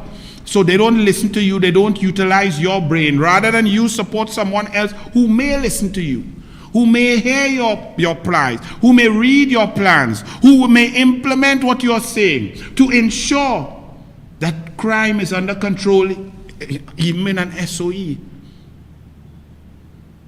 You support the same people who ignored you, who ignored your brain, who disrespected your ideas, who had you in a position that you had to resign. And now you come to complain, and the only reason that it strikes you is that it happened in a middle class area. Sad how far our black people have fallen, no matter how high their brains get saturated with information. Their hearts remain colonial. No safe space, says the Express. With murders picking up steam over the past month at the rate of 1 to 2 per day, the country is on course to surpass last year's low 393 murders. Last year, we were in shutdown, lockdown, and broke down from March 22nd. Basically, state of emergency, lockdown, shutdown, no work, essential workers. And you're all considering that a normal year? The possibility has always existed that it may have had more to do with the border closure. It may have had, the reducing murders may have had, it may have been due to the COVID-19 pandemic and the closure of the borders and the shutdown of business and so on. It may have expressed. Well, why y'all didn't go and research and tell us what had, or if it had, or what was the truth? Isn't that your job? Well, then do me a favor. Show me the policies from the small pin, what they put in place, what sort of policing, what sort of new CCTV cameras, what sort of DNA testing. Tell me what they did. Tell me what they did across the board. Tell me they increased expenditure in social programs, in education, in opportunities, MIC, NESC centers, laptops, programs, sport, culture, arts. Tell me something that they did that makes you believe that the PNM was fighting crime. You see, you just write nonsense in a newspaper. They did nothing. They cut all the programs that Kamla Persad-Bissessar had to give opportunities. In the hot spots, they come and say we gave children a jersey and carry them in the savannah for an hour. That was a big anti-crime initiative. Where the job opportunities, where the soca, where the music, where the pan, where the arts, where the small businesses, where the entrepreneurs, where the making of companies to give youth men a little chance to make some money. Where's the talent identification? Where's the investment? Where's the netco? Where's the crime fighting? None. But we have pandemic, lockdown, and you all are saying, well, the possibility has always existed that it may have been, the reduction in murders may have been due to the... If this theory holds true, then the country could be in for an escalation of criminal activity. Oh, you'll now realize that elections have consequences. So when Kamla Persad-Bissessar paid money for Selwyn Ryan Committee to do an overall analysis of the hotspots, the opportunities required and so on, and then she told each and every one of her ministers in sport, pump money there, give opportunities, live sport, bring out something, bring opportunities, bring national footballers, cricketers, psychologists, counselors, education, get them opportunities, get them food in the belly. When she gave laptops, increase school feeding, increase building schools, increase the physical infrastructure, got more police cars, more CCTV cameras, invested more, had helicopters, had 10 Dayman vessels around patrolling, created MIC and NESC centers, increased gate for education opportunities, increased small and micro enterprises investment. When Kamla was doing all of that, from all our ministries, attacking crime, did you all do any analysis? Did you say, Rowley come and say, hey, vote for me, because Kamla and them try to kill a reporter? Look the email here. Oh, it's not in my email, a lie. Well done. The CMO, unvaccinated levels still too high to drive infections down. Listen carefully, because if you all listen to this show, you will remember about 9 weeks ago, 10 weeks ago, the Guardian editorial was trying to tell me and you, when we were at something like 13% fully vaccinated, that they were sensing and seeing a reduction in infection rates because of the vaccinations. And I said, but at 13% in a population, nowhere in the world is that statistically possible or scientific enough, or is that enough of vaccination to have any effect whatsoever, especially an effect that can be measured. Remember I said that? So we know that was at 13% fully vaccinated. We are 28% fully vaccinated, but here the CMO. Roughly 1 in 2 adults in Trinidad and Tobago have got a shot of COVID. Despite over 400,000 people now fully vaccinated, Chief Medical Officer CMO Dr. Roshan Parasam said yesterday, there are still too many immune-naive people that can continue to drive infections. Right? Honorary PNM. Now, we must also say to this fellow here and to the SWRHA, I don't know, Archie, do you have the voice note from Jayanti and so on?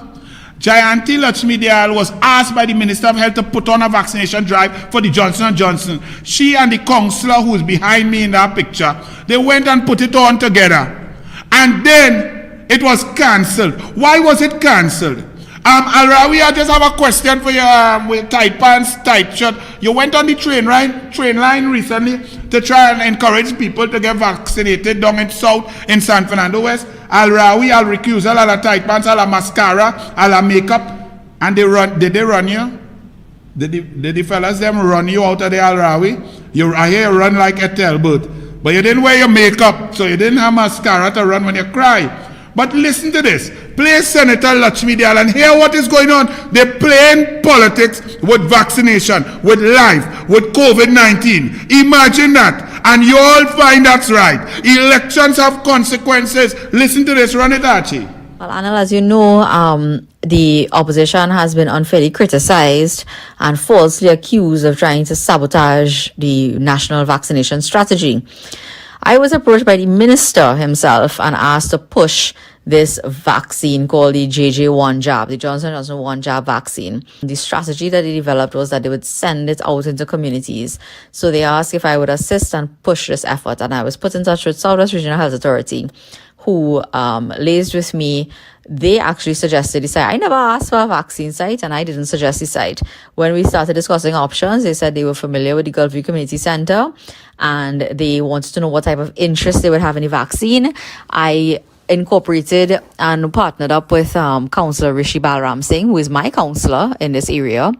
And together we started reaching out into the community to gather what type of response we would get to this vaccine. Having about 50 people expressing interest, we informed Southwest. They did decide to visit at the center. They were very satisfied. They were quite impressed, if I may say so myself, with the setup. And what they said is that if we had interest and didn't want to lose it, we could have the drive this Friday, but we would have to get the volunteers.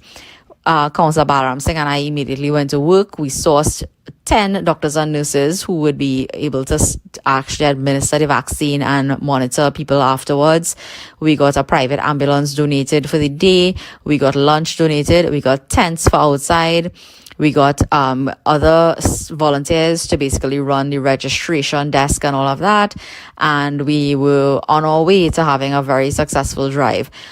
On Tuesday, unfortunately, without even the courtesy of consulting with us, Southwest Regional said that they were cancelling the drive after all of that planning and effort and work, because they decided that on Saturday they would have something set up at Gulf City Mall. We're committed to making sure that this thing got done properly, and I think that the excuses put forward by Southwest Regional Health Authority for cancelling the drive are very poor, and they hold little water with me. I believe that there may be some other reason why they decided to do it this way.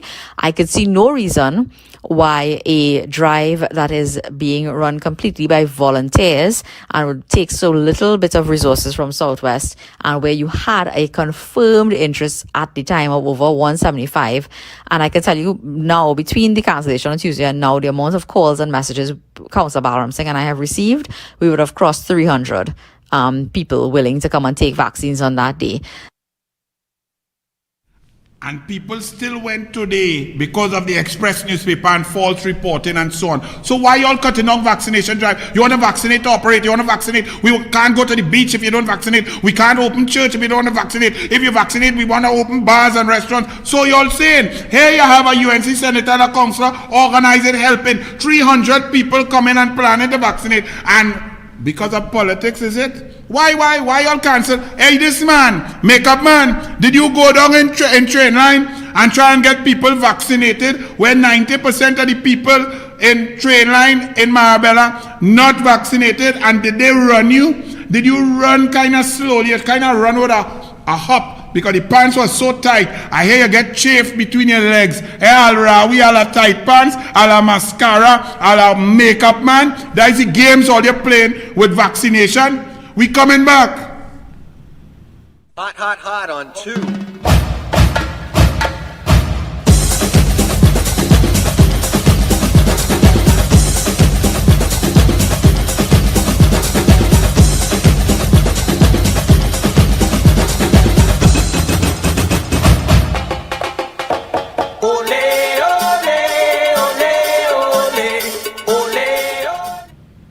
And welcome back.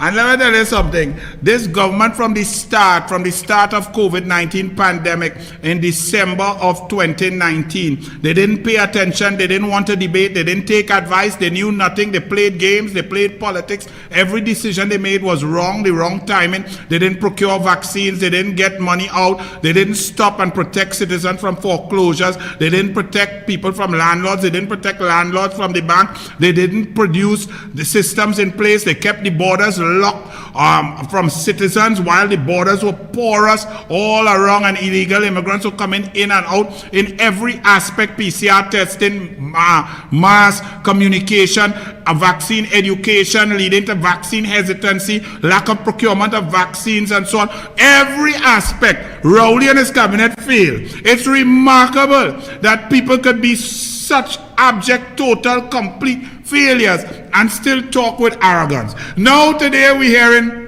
we're going to make 50,000 Pfizer available. But the UNC was saying that from early o'clock. You're studying to do all sorts of things except educate people. You're playing games to tell people that it is the same Pfizer. You giving Pfizer for the people. But right here on Douglas Politics, Archie, we told them, Coffee and Doubles, listen, you have 91,000 children between 12 and 18. There is hesitancy. You'll be lucky if you get up to 30,000. So utilize the extra that you have to try to eliminate some of the hesitancy, because people have been researching and they have more confidence in Pfizer than the CIAO. Didn't we tell them that, Archie? Well, Rowley is now about 10 days slow. They are so dotish. Douglas Politics could run the cabinet better than all 23 of them put together in a retreat in Tobago. All you feel a lie? Archie, show them what we say a long time now.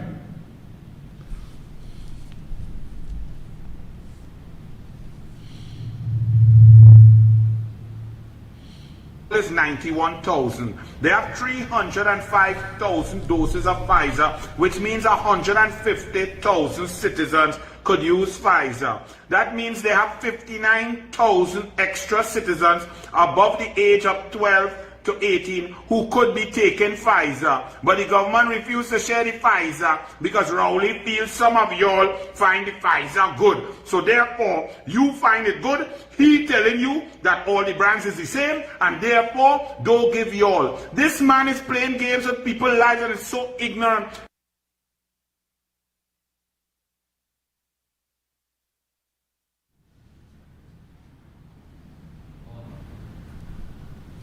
You all heard that?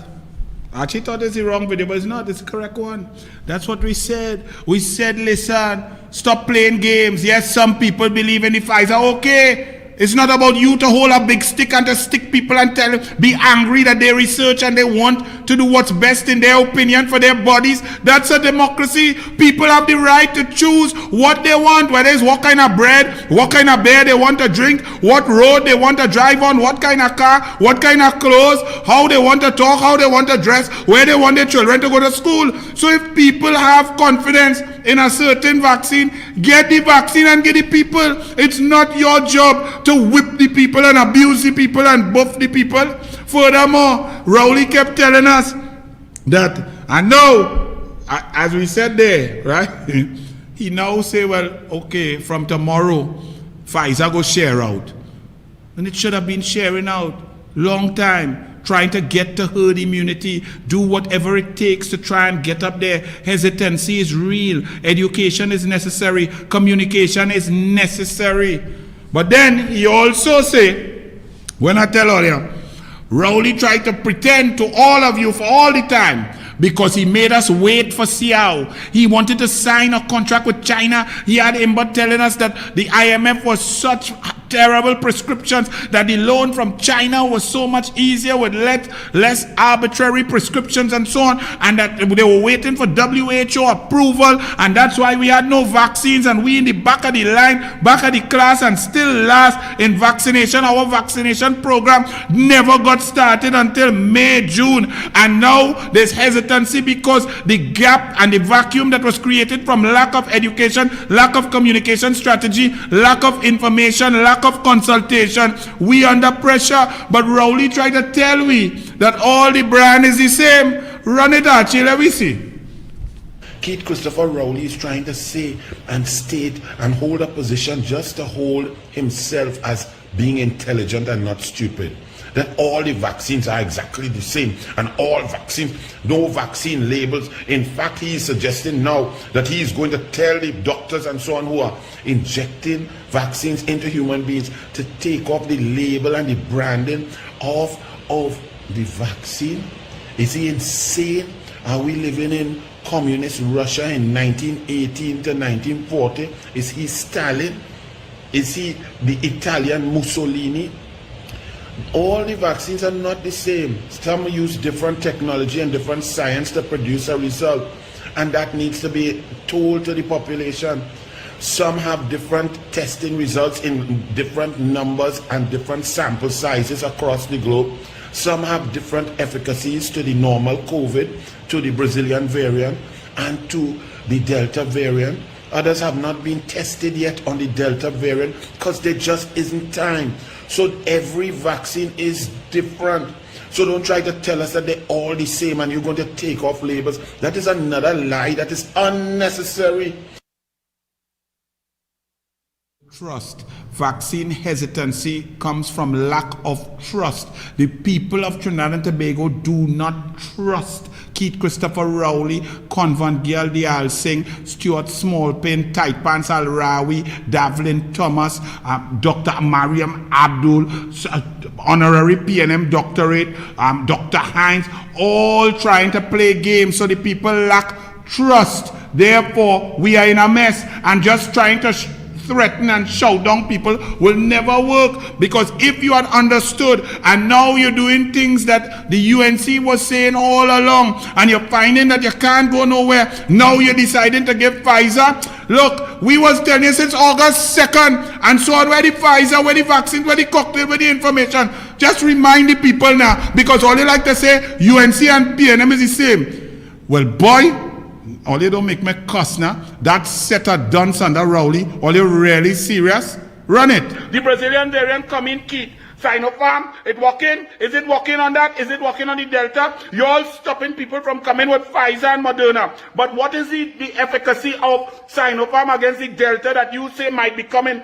now that you open the borders, Keith? It's not the porous borders, Keith. So all the COVID that come through the porous borders, Keith, and then you invite from the porous borders of Trinidad into Tobago, Keith, and all the people who dead, Keith, who were not vaccinated, Keith, because you didn't give me vaccination. What's the problem, Keith? You're balling, you want to open school in September.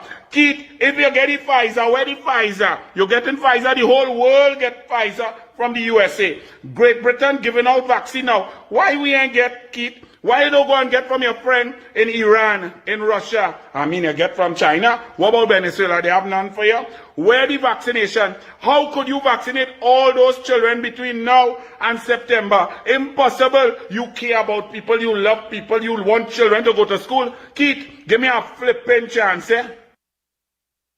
Impossible. Known then. Where we are now, September, we only reached 20,000 out of 91,000. Impossible, because you have no plan, you have no understanding, you have no creativity, you have no thought processes. You're arrogant, you're lying, people don't trust you, you are bound to fail. Elections have consequences, and there you saw it, and then you're talking about the porous borders, and now we're speaking about Delta and talking because they opened the border, the official airport, they feel that is Delta. The Brazilian variant came in through illegal immigrants, through the porous borders, no Coast Guard vessels walking, no diesel, no parts.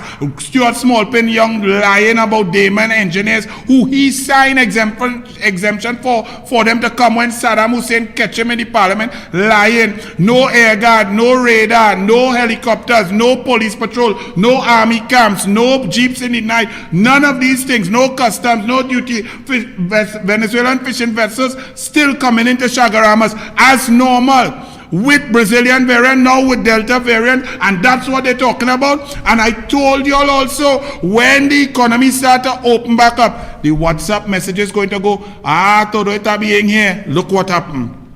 Carnage police catch 39 Venezuelans entering TNT illegally. Now, for them to be caught by the police mean them reach, because I know the Riverine unit of the police that now start to operate. They the police from comment. So they catch them after they hit land. So that meant they came through the porous borders already. Well done to the police. But if you catch 39, well, how many get through? How many get through? 400? 500 for the day? How many of those were tested? None, because you couldn't find them. How many of them have Delta variant? How many of them are interacting with us right now across the board? Because you all think this is a game. Elections have consequences. The country required a security dome, a dome of protection to keep us safe. You all let Rowley laugh about that, and now we in the treasury making all you laugh. And while we talking that, while there's stupidity, there's no vaccination, no education, arrogance, breach of law, unequal treatment before the law, that the PNM could go in a room for hours and hours with 25 of them,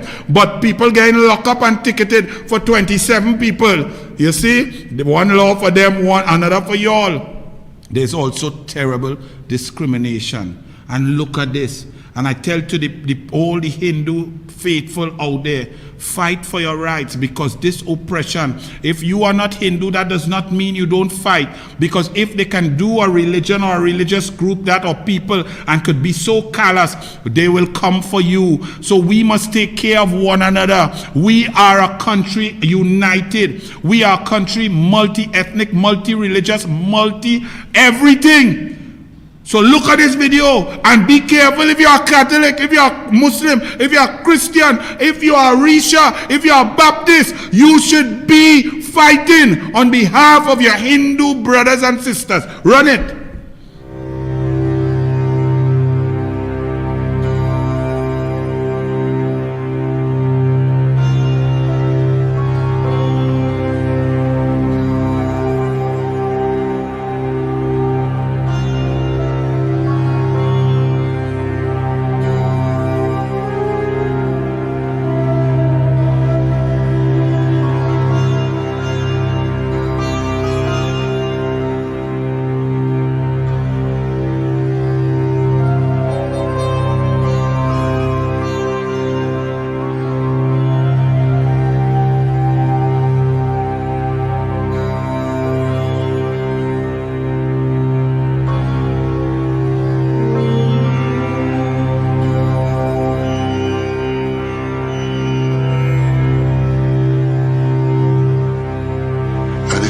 Out that we cannot encourage and control the recalcitrant minority,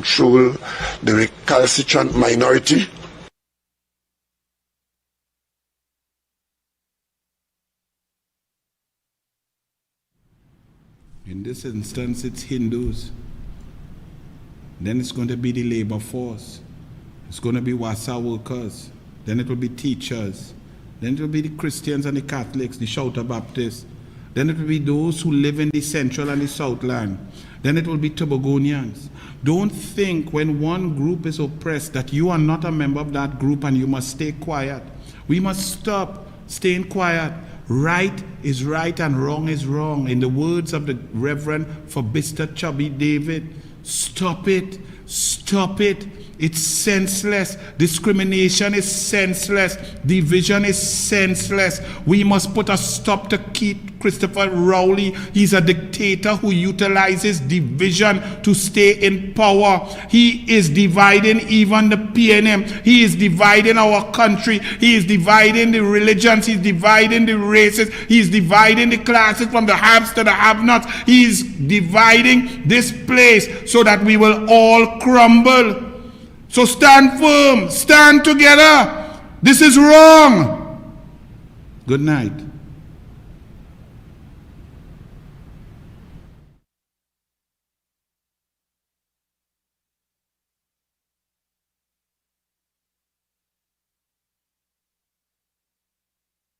Good morning to the media here present today at the Leader Opposition's office. I want to thank all of you all being here and also the viewers out there this morning. Sorry for running a little bit late, but as you know, the weather, we had some issues with the weather today, so the media is running a little bit behind time, so we apologize for the 10-minute late start. Today I'll be holding a press conference by myself. As you know, I'm the Member of Parliament for Pointe-a-Pierre, also Deputy Political Leader of the United National Congress. Today is a continuation, as I also shadow the Ministry of Energy in Parliament. Today is a continuation from an article that was written a couple of weeks ago from one of the reporters in the media, and today again it's a continuation of NGC, National Gas Company, and what is really happening in that company over the last 5 to 6 years under the tenure of this PNM administration. And what we saw in the article today, and the headline states, the NGC board wants personal indemnity. Company could lose hundreds of millions of dollars in an ill-fated LNG deal. Now that LNG deal that is mentioned here is about Atlantic Train 1. And there's a history with the Atlantic Train 1 that I will get to in a bit. But the critical point that we want to ask the Minister of Finance and the Minister of Energy, the new Minister of Energy, Minister Stuart Young, why would the NGC board wants to be indemnified from certain dealings that took place, or decision-making dealings that took place on that Atlantic Train 1 LNG deal? Now, back in July, you would have seen there was another article where over $200 million was spent on trying to keep Atlantic Train 1 alive by NGC, the National Gas Company. And I had done a release asking for the accountability of where that money went and why that money was being spent on Atlantic Train 1. Now, back in 2019, Atlantic Train 1, which a major shareholder, BPTT, on Atlantic Train 1, had told this government that they had no more gas to fund or to send to Atlantic Train 1. And they did not have the quantity of gas anymore. And during the 2019, one would have recalled that a lot of those downstreamers in Point Lisas were also crying out and shutting down or even mothballing some of their plants due to a shortage of gas, or based on it, and also for the contracts that they were given were very onerous. So 2019, 2018, you started to see in the country, in the Point Lisas industrial estate, a lot of those downstream plants shutting down, whether temporary or permanent. And at the same time, you had Atlantic Train 1, where BPTT was telling the country and the government that we have no more gas to send to Atlantic Train 1. And when we had posed that question to the Minister of Finance or the Minister of Energy in the Parliament about the closure, the lack of gas of BPTT going to Train 1, they made light of it, and they made it into a joke that, why are we complaining? It's just it's just one Train 1 and we have 3 other trains. So today we ask the question, again we are asking the question, I'm asking the question, the opposition is asking the question, why would NGC, who is a small player in Atlantic Train 1, a shareholder, want to spend over $400 million in trying to keep Atlantic Train 1 alive when they were told that they had no gas? When they were told by BPTT there was no gas to send to Atlantic Train 1. Now the question was asked by the downstreamers back in 2020, when that decision was taken by NGC to keep Atlantic Train 1 alive and also to divert gas to Atlantic Train 1, there was a great concern by the downstreamers because there is a shortage of gas. And what was being said was that, or they felt, those downstream companies, they felt that the gas that they should be entitled to was going to be channeled to Atlantic Train 1. Now, today we are asking more questions because NGC, which was our cash cow, which was our crown jewel for this country, and has been making billions of dollars for the taxpayers and for the country, taxpayers and the government, whichever government was in power. It had now, if you want to remember, in 2020, the ending of 2020, the financial year, they recorded a over $2 billion loss. So, for the first time in the history of NGC, they recorded a loss, which was over $2 billion. Now, I want to get back to the story of indemnification.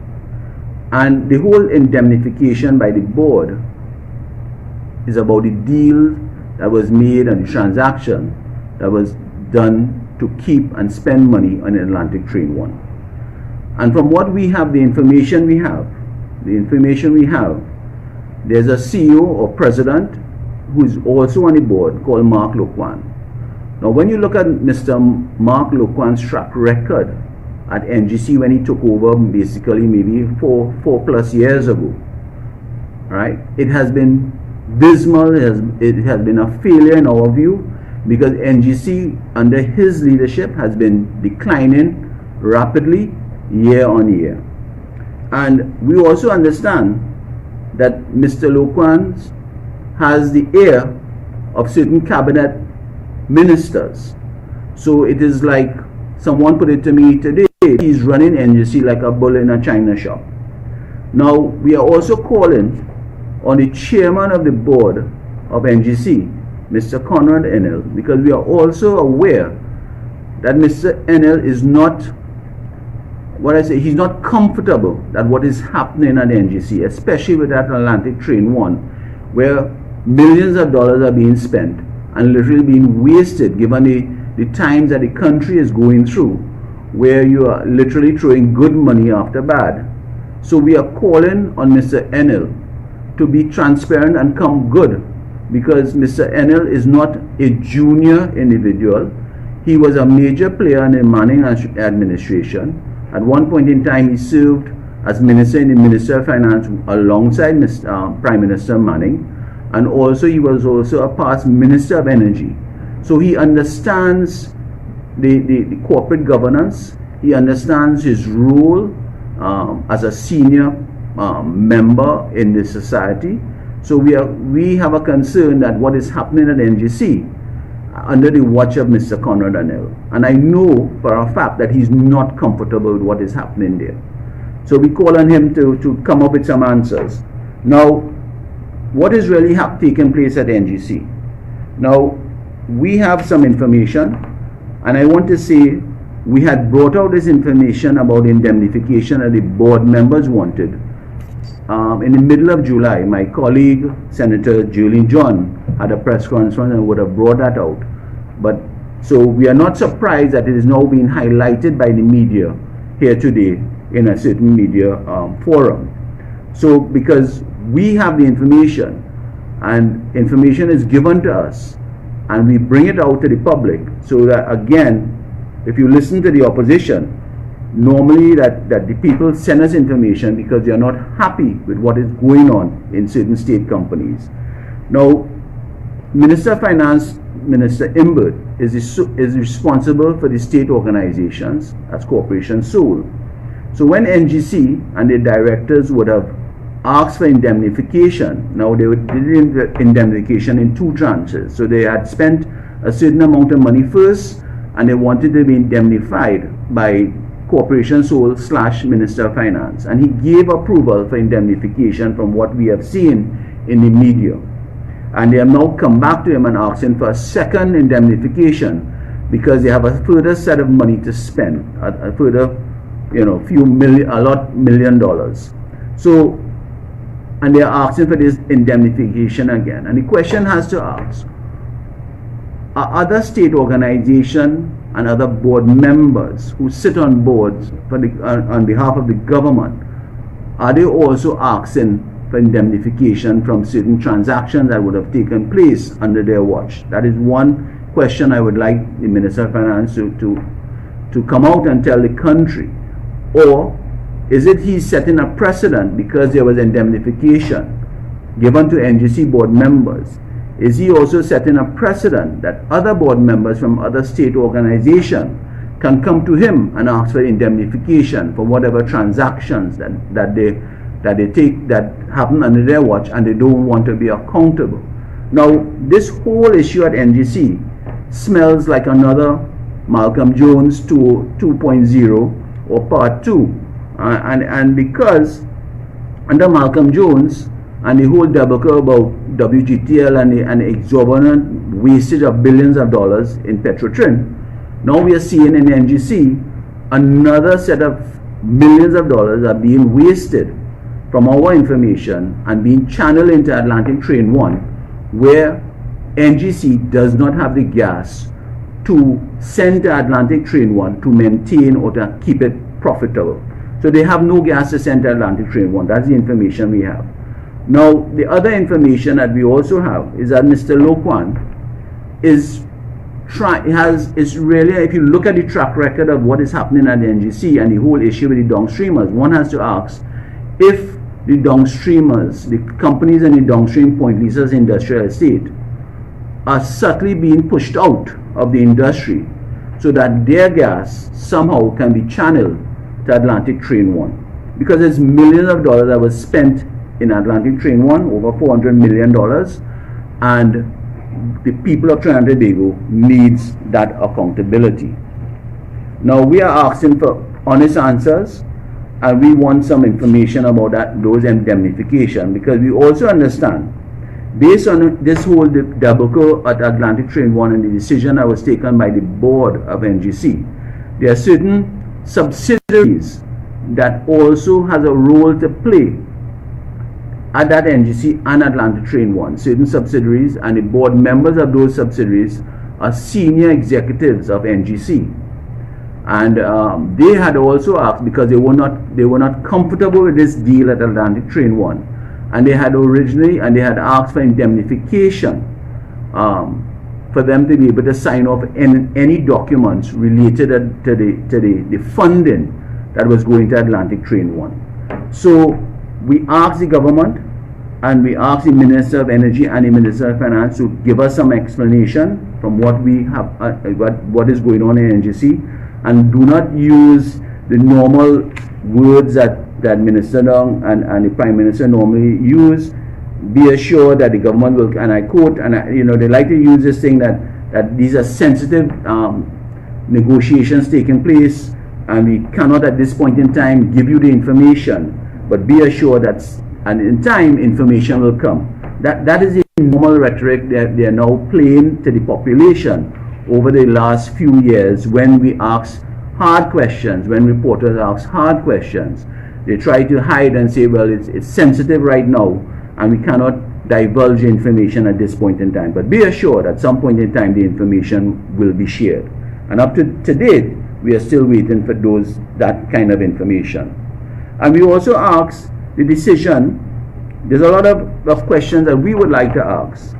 I'm sure also the reporters, what economic decision was taken to get into Atlantic to send to spend over $400 million in Atlantic Train 1? Because we also understand that Mr. Lo Quan, Mark Lo Quan, is running the board. He sits on the board now, and the company doesn't really have a strategic plan. They don't have a vision.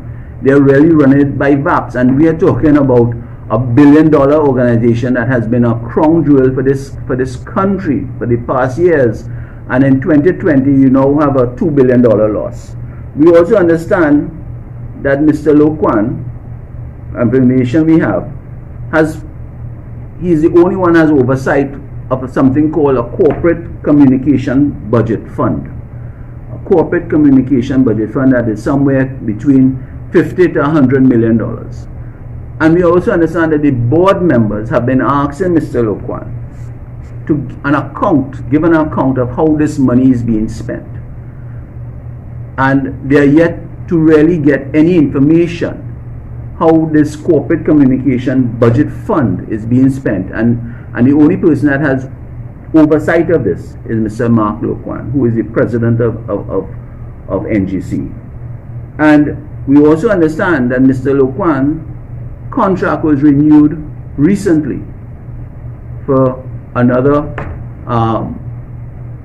term, and some board members previously had issues even with Mr. Lo Quan's performance, and we understand that his contract was not even brought to the entire board to be approved. So we ask what is really happening at NGC, and we ask for transparency, we ask for accountability, because NGC has given billions of dollars to this country in dividends and has been able to put back into the country, whether it be infrastructural projects, etc., based on the profitability of NGC, which is dwindling at this point in time. So we really want to find out about Mr. Mark Lequan, his performance over the years, and why he seems to have this carte blanche in running NGC, and the chairman of NGC, Mr. Enel, is not doing the due diligence that is required on Mr. Mark Lequan and the runaway train that is happening at NGC. Now, this Atlantic LNG train 1 is not going, the opposition is not going to allow it to go away, because we have reporters who are also reporting on it, because it's very I mean, it's an issue that money is being spent, billions of dollars, millions of dollars, and these hard times, and the taxpayers need accountability. So we are asking, are there, in the Atlantic Train 1, are there any thoughts about decommissioning? Because we understand that the Atlantic Train 1, they just don't have the gas, the engine doesn't have the gas to put in it, and we are asking what is going to happen with Atlantic Train 1 after you spend over $400 million in it. What is going to happen with that investment? So there are other investments that are taking place in NGC that has been a failure under Mr. Lequan, and we keep asking why Mr. Lequan is being protected by this present government, and why he is so favored, given that his track record at NGC has been a failure in our view over the last 4 to 5 years. So I come back again, we want to keep this question alive. Why are the board members asking to be indemnified from this failure at Atlantic Train 1 and the money that was spent? Now, even Mr. Mark Lequan, who is part of the decision process, is even asking to be indemnified. So when you ask for indemnification, you are not comfortable with what is taking place with the decision-making process at NGC. So you are asking the board members and the staff who sits on boards and subsidiary boards are asking to be indemnified because they are not comfortable, and they feel that their personal liabilities, they could be held personally liable in future dates to come, future years to come, based on some of the bad decisions that are taking place at NGC at this point in time. And when you look back, before I end, when you look back of what has taken place in the Point Lisa's industrial estate and our energy sector, it really, one has to ask why we had so much issues with the downstreamers, with the issue of contract pricing, and later on I could talk about contract pricing, and I have information about that entire contract pricing that has taken place over the years, that has really driven a lot of the downstreamers to either mothball their plants, or even downsize, or even shut down temporarily, and so forth. And we have seen some are shut down permanently. And I also want to put it on record here. There's a plant called Tringen, that what we are told, and I want to put that marker, that Tringen company, I want to put that marker, that Mr. Lequan, has an issue with Tringen, and I will just leave it at this point in time. And also I understand there are some big negotiations taking place with Yara at this point in time. So we will leave it at that point in time in there. So we ask the question, let the Minister of Finance come and explain to the country about this entire indemnification issue that the board members of NGC want. And we also want to know really and truly what is taking place at this National Gas Company, and I hope, the opposition is hoping that National Gas Company does not become another Petrotrin under the hands of this present PNM administration.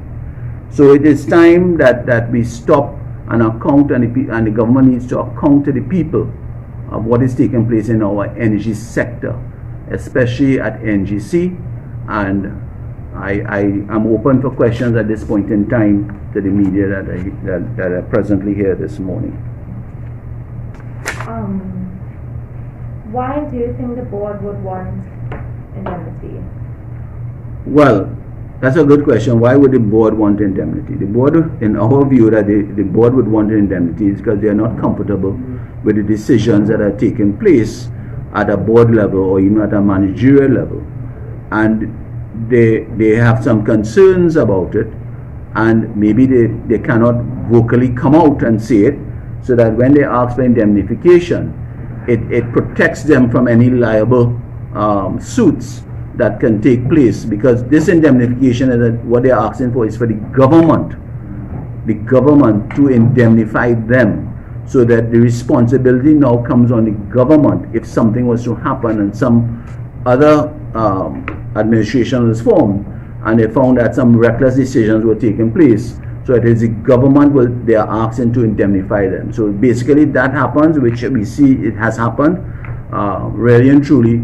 What you are now saying is that you can go and make decisions, and the government will bail you out, and that has never happened before.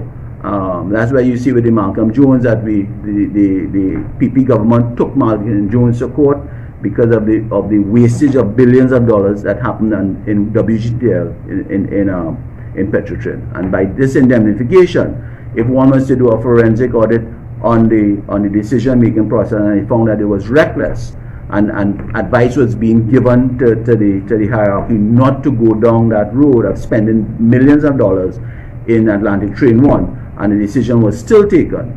That is why we feel, that is why certain people are asking for this indemnification. Okay, and can you say how much money was spent on the NGC on its turnaround? Well, the numbers are right now between 200 million to 400 million, and and still maybe counting. I have a question here from Mr. Curtis Williams from Guardian Media. Is it time for Mr. Lokwan to go in the eyes of the opposition UNC? I would call on the resignation of Mr. Lokwan because firstly, we understand that Mr. Lokwan's contract was renewed recently without entire board oversight, and Mr. Lokwan's contract or his performance over the years since he became president of the NGC has been a failure. Now, Mr. Lokwan, from what we understand, is a very good procurement individual. That was his specialty when he was at Yara. He's now running a $1 billion company that gives dividends, healthy dividends to this country. And Mr. Lokwan's performance has been a failure in the opposition view, and it's time that Mr. Lokwan resign. Do you think the NGC will have gas to keep the Atlantic Train 1 functioning?